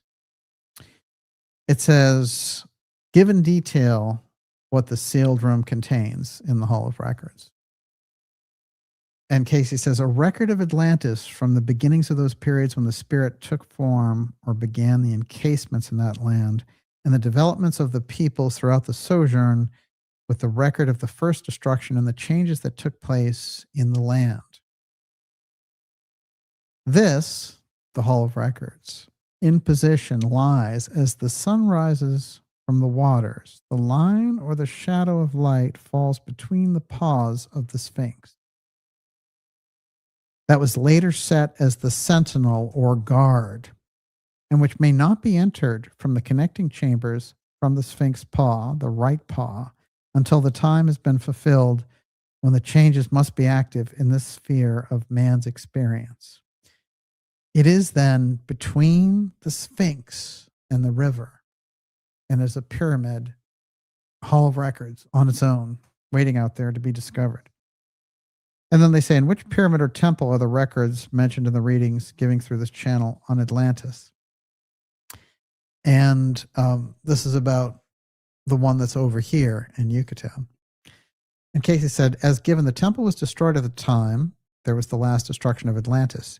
Yet as the time draws nigh when changes are to come about, when there are the openings of those three places where the records are one, to those that are the initiates to the knowledge of the one God. It's getting deep here. The temple by Iltar will then rise again. Also, there will be the opening of the temple or Hall of Records in Egypt, and those records that were put into the heart of the Atlantean land, that's there off the coast of Bimini, they may be found there. They have been kept, for those records are of that group. The three different places, the records are one. So it's the same records. And in some of those places, he talks about the construction of the Two-Eye Stone, which is a totally different electrical power grid run through crystal. It's like a spiritual energy. And he says the construction for the Two-Eye Stone is contained there. And then he goes back over and over again, and he talks about the 32 records that are in there. It's like a foundational piece of humanity's beginnings. So it is transformational, and it's not to be hijacked by some CIA efforts, as they did actually plant CIA agents years and years ago in 1964. There's a record of this into the Association for Research and Enlightenment, which is the Casey Foundation, and they were there to get information on the Hall of Records. So this is the real thing, and it's a kind of an opening up of the spirit on this. But just like the UFO file, no intelligence, social engineering, meandering. The real thing is there, and it's in the words of Casey. You don't need much more than that. And with that, Miss Olivia, that is our show for tonight. All right, super chatters. Eurythmy is fun. Ray Story, J.M. Parsons, Harry Zeri, Richard Adams, Mermaid Moxie, Alchemy by Angela, Painting the Sky Kingdom, Debbie McAdoo, Bricklayer's Daughter, Robert Scott, Amarillo Gunrunner, Tim Houston, Tantrika, I've Been For Real, Flora, Mike Brosnahan, Sarah Jane, Last Real Gangsta, yes, Anani Mouse, John Carew, Sala, Leo Roaring Ohm. Thank you so much for your generous super chats. Wow. Well, we really appreciate it. And to all our supporters and subscribers, thank you. We couldn't do what we do without you. And thank you. We have exciting spring coming up for you. And April is going to be off the charts. Just, you won't believe it.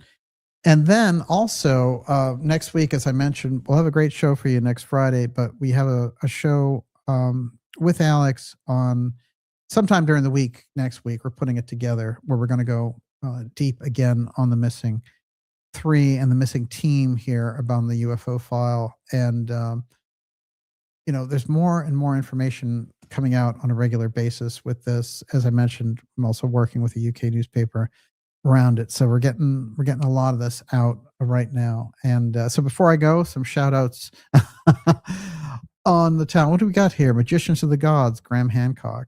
Yes. Wow. It was very interesting. Oh, hey, Antisocial. It's great to see you. Great team. Thank you very much.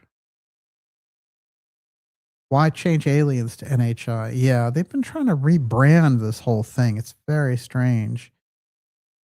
Thanks, DJ and Miss Olivia. Ravelin, thank you. Ivan Langley, thank you, sir. It's great to have you out there. I think it's because the inner Earth beings, which I'm starting to buy.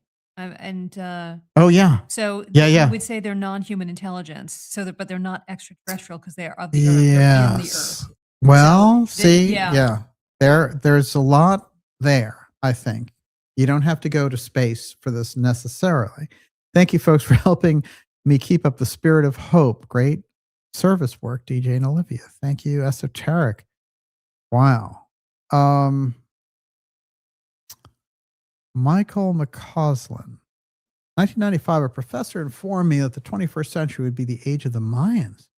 We finally rediscovered their technology that has been loaded like Egypt and the rest. Absolutely. Oh, I believe it. I think we're still catching up to the Mayans on so many levels. It's off the charts. Great show, Mermaid Moxie. Wow, fantastic. Bimini, Bimini, Bimini. You know it. That's where we're going, Jeremiah. That is where we're going. Let's see. We've got Bricklayer, Jeremiah Jimenez, Freemason.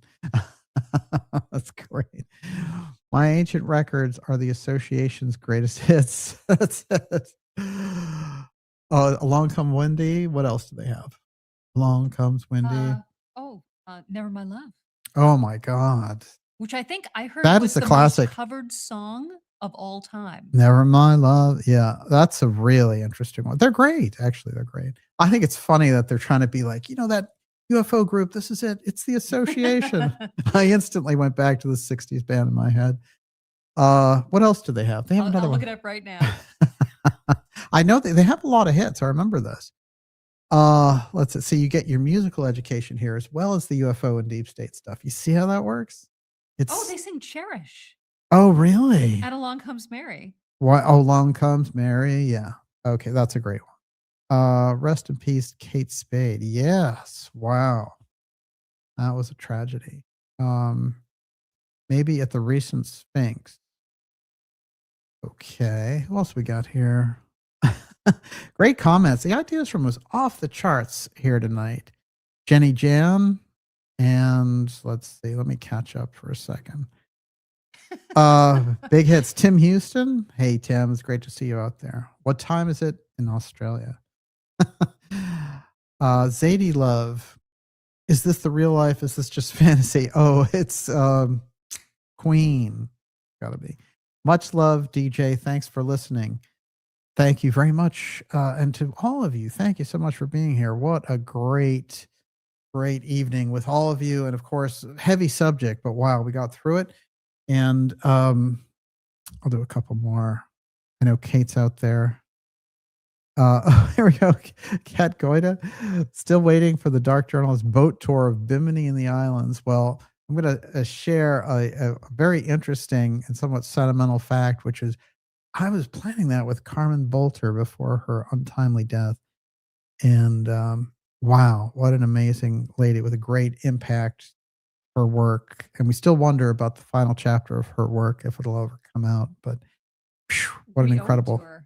Yeah. Make sure it comes out.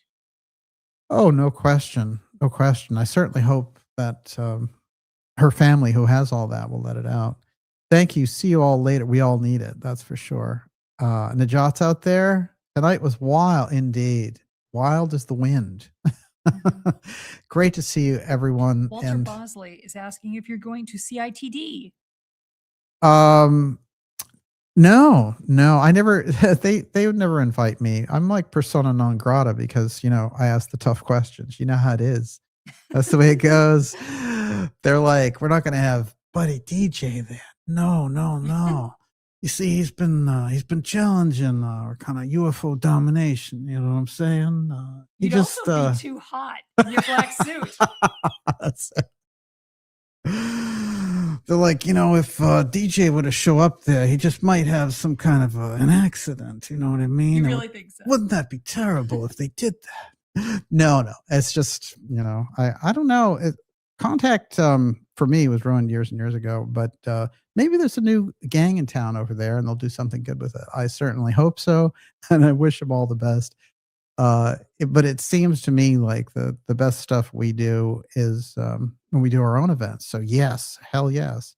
And if we do, Walter, we certainly would have you there because we'd need all your fascinating stuff. A boat tour would have been so cool. Well, very exciting things can happen. Certainly. Make no mistake about it. Oh my God, DJ does voices. Oh yeah. I just, I've met some mafia people over the years. Okay. You can fly my drone anytime, DJ. Thank you, Ray. Appreciate it. Wind trade. Let's see. Bimini is one consonant away from being bikini. There you go. And with that, everyone, we will see you all next week. And remember, it says end broadcast, but it never really ends. Miss Olivia, bravo. You did a great job. And the Ideas Room, I salute you.